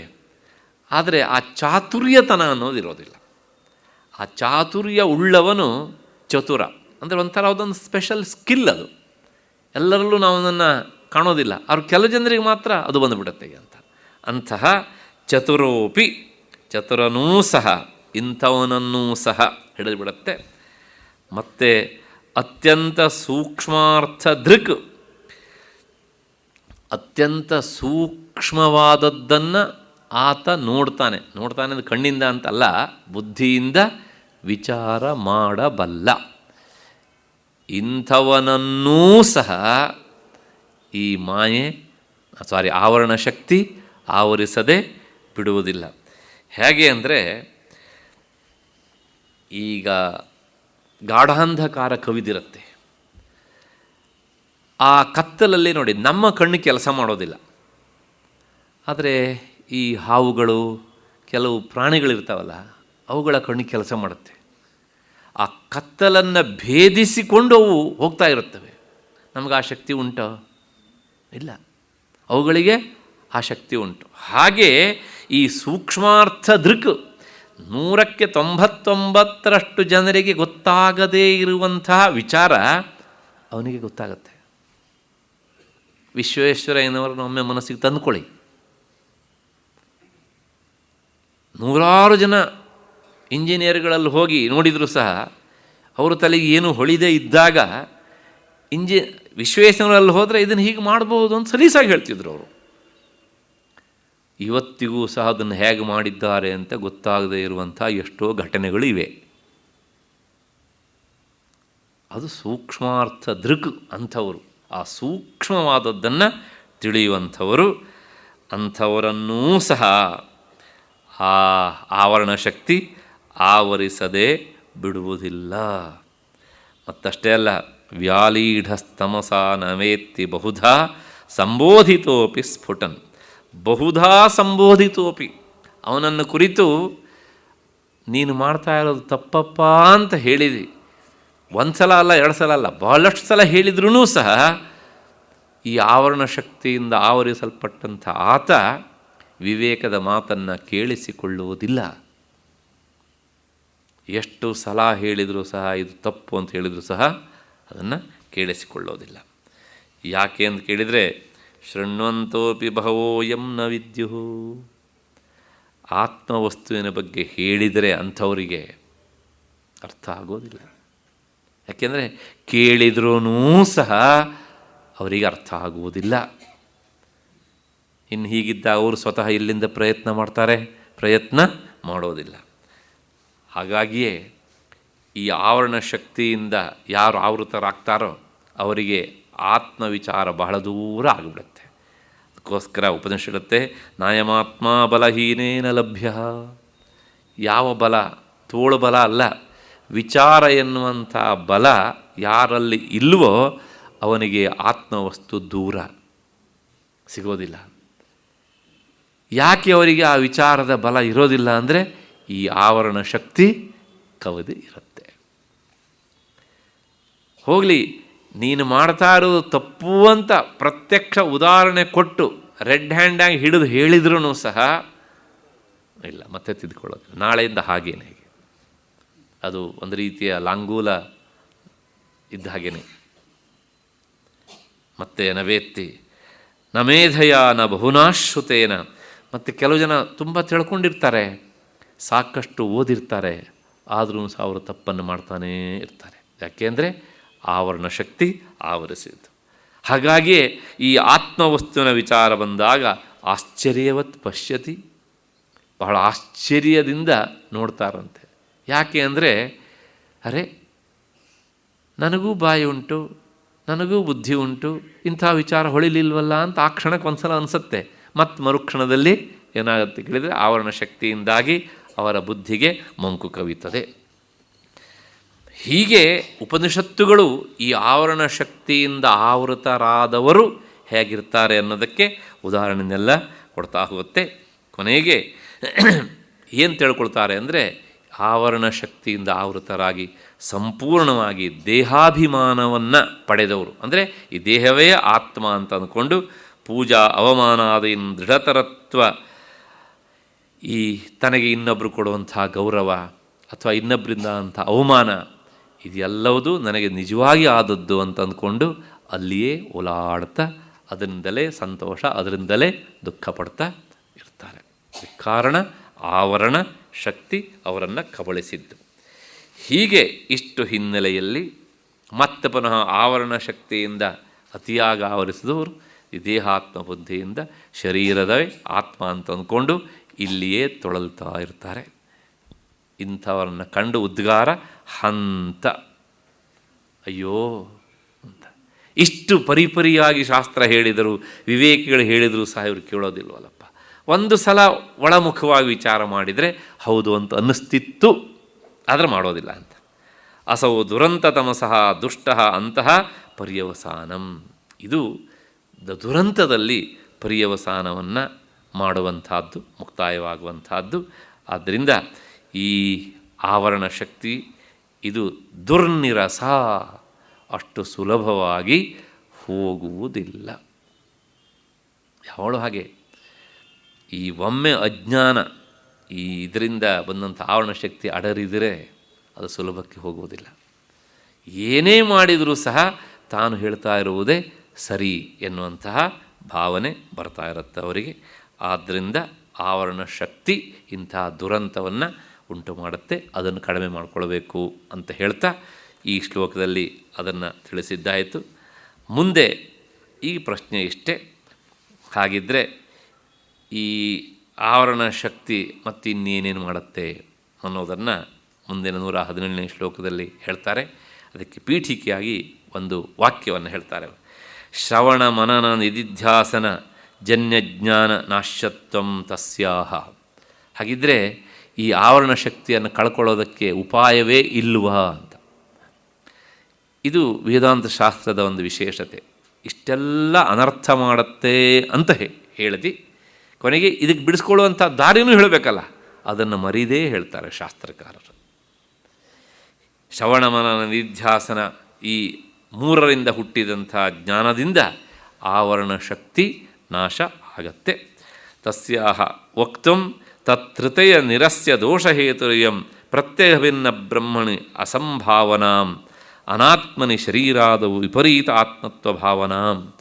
ಈ ಅನಾತ್ಮವಾದಂಥ ದೇಹದಲ್ಲಿಯೇ ಆತ್ಮ ಎನ್ನುವಂಥ ಬುದ್ಧಿ ಬಂದುಬಿಟ್ಟಿತ್ತಲ್ಲ, ಇದರಿಂದಾಗಿ ಅದನ್ನು ಹೋಗಲಾಡಿಸಿಕೊಳ್ಳೋದಕ್ಕೆ ಮತ್ತು ಶ್ರುತಿ ಆಚಾರ್ಯ ಅಂದರೆ ಗುರೂಪದೇಶಗಳಲ್ಲೂ ಸಹ ನಮಗೆ ಸಂಶಯ.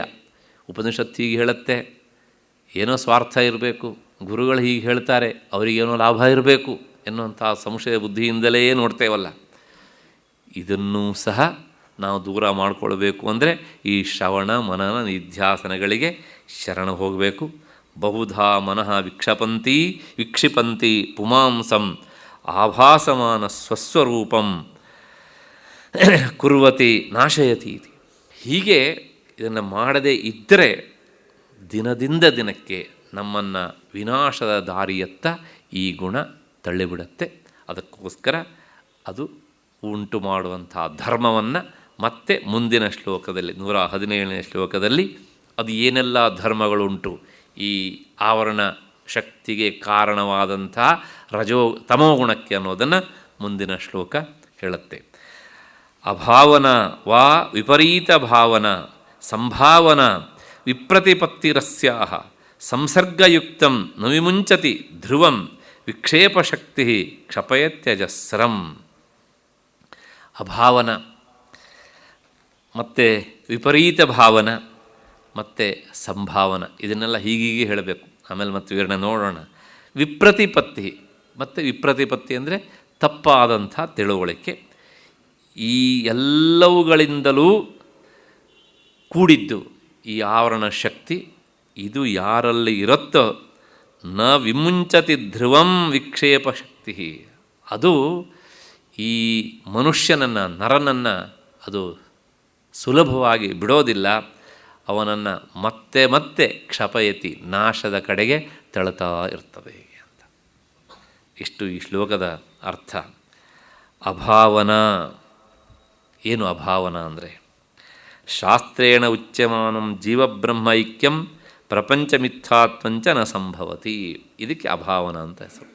ಶಾಸ್ತ್ರ ಹೇಳುತ್ತೆ ಜೀವ ಮತ್ತು ಬ್ರಹ್ಮ ಇವೆರಡೂ ಬೇರೆ ಬೇರೆ ಅಲ್ಲ, ಒಂದೇ ಅಂತ.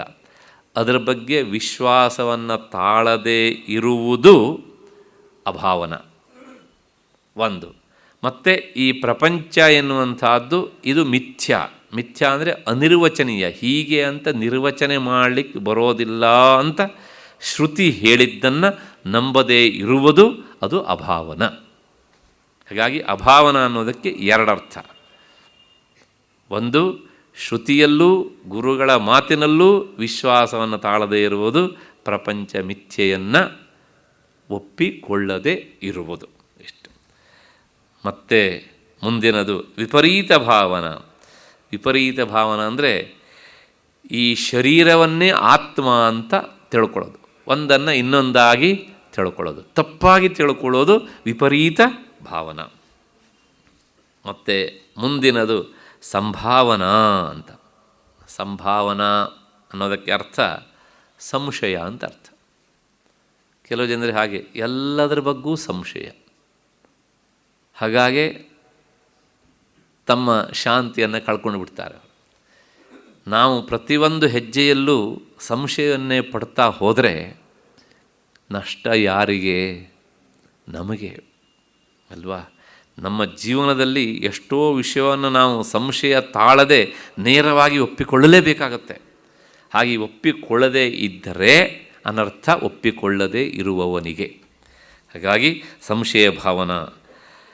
ಮತ್ತು ಸಂಶಯ ಅನ್ನೋದಕ್ಕೆ ಶಾಸ್ತ್ರದ ವಿವರಣೆ ಏನು ಅಂದರೆ ಏಕಧರ್ಮಿ ವಿಶೇಷಕ್ಕೆ ವಿರುದ್ಧ ನಾನಾಧರ್ಮ ಪ್ರಕಾರಕ ಜ್ಞಾನಂ. ಒಂದು ವಸ್ತುವಿನಲ್ಲಿ ಇರುವಂತಹ ಗುಣದ ಬಗ್ಗೆ 10 ತರಹದಲ್ಲಿ ಯೋಚನೆ ಮಾಡುವುದು. ಒಂದು ವಸ್ತುವಿನಲ್ಲಿರುವಂಥ ಧರ್ಮೀಯ ಬಗ್ಗೆ 10 ತರಹದಲ್ಲಿ ವಿಚಾರ, ಹೀಗಿರ್ಬೋದು ಹಾಗಿರ್ಬೋದಾ ಅಂತ ಸಂಶಯ. ಇದರಿಂದ ಆ ವಸ್ತುವಿಗೆ ನಷ್ಟ ಇಲ್ಲ, ಅವನಿಗೆ ನಷ್ಟ. ಅಷ್ಟಾದಮೇಲೆ ವಿಪ್ರತಿಪತ್ತಿ. ವಿಪ್ರತಿಪತ್ತಿ ಅಂದರೆ ವಿರುದ್ಧವಾಗಿಯೇ ನಿಶ್ಚಯವಾಗಿ ತಿಳಿಯೋದು. ಸಂಶಯಕ್ಕಿಂತಲೂ ಇದು ಇನ್ನೂ ಸಹ ಅದು ಅನರ್ಥವನ್ನು ಉಂಟು ಮಾಡುತ್ತೆ. ಈ ಎಲ್ಲವೂ ಸಹ ಸಂಸರ್ಗಯುಕ್ತಂ ನ ವಿಮುಂಚತಿ ಧ್ರುವಂ. ಯಾರಲ್ಲಿ ಈ ಗುಣಗಳು ಕೆಲಸ ಮಾಡ್ತಾವ ಇರ್ತವೋ ಅಂದರೆ ವಿಕ್ಷೇಪ ಶಕ್ತಿ ಆಗ ಮುಂದುವರೆದು ಕೆಲಸ ಮಾಡುತ್ತೆ. ಆವರಣ ಶಕ್ತಿ ಎಲ್ಲವನ್ನೂ ಮುಚ್ಚಿಬಿಡುತ್ತೆ ಈ ಎಲ್ಲ ತನ್ನ ಧರ್ಮದ ಮೂಲಕ. ಆಗ ವಿಕ್ಷೇಪ ಶಕ್ತಿ ಏನು ಮಾಡುತ್ತೆ ಅಂದರೆ ಕ್ಷಪಯತಿ ಅಜಸ್ರಂ. ಮತ್ತೆ ಮತ್ತೆ ಆ ವಿಕ್ಷೇಪ ಶಕ್ತಿ ಕೆಲಸ ಮಾಡಲಿಕ್ಕೆ ಬೇಕಾದಂಥ ಫೌಂಡೇಶನ್ನನ್ನು ಆವರಣ ಶಕ್ತಿ ಹಾಕಿಕೊಡುತ್ತೆ. ವಿಕ್ಷೇಪ ಶಕ್ತಿ ವಿಜೃಂಭಿಸ್ತಾ ಇರುತ್ತೆ. ಅದರಿಂದ ಏನು ಫಲ ಆಯಿತು ಕೇಳಿದರೆ ಮತ್ತೆ ಪುನಃ ಸಂಸಾರಕ್ಕೆ ಬರೋದಕ್ಕೆ ಲೈಸೆನ್ಸ್ ಸಿಕ್ತು. ಅಷ್ಟು ಹಿನ್ನೆಲೆಯಲ್ಲಿ ಆ ತಮೋಗುಣದ ಕಾರ್ಯವನ್ನು ಮತ್ತೆ ಪುನಃ ಮುಂದಿನ ಶ್ಲೋಕದಲ್ಲಿ ತಿಳಿಸಿಕೊಡ್ತಾರೆ. ನಾಳೆ 6:30 ಸೇರಿದಾಗ ಅದನ್ನು ನೋಡೋಣ. ಅಲ್ಲಿಯವರೆಗೆ ಎಲ್ಲರಿಗೂ ನಮಸ್ಕಾರ ಮತ್ತು ಕೃತಜ್ಞತೆಗಳು.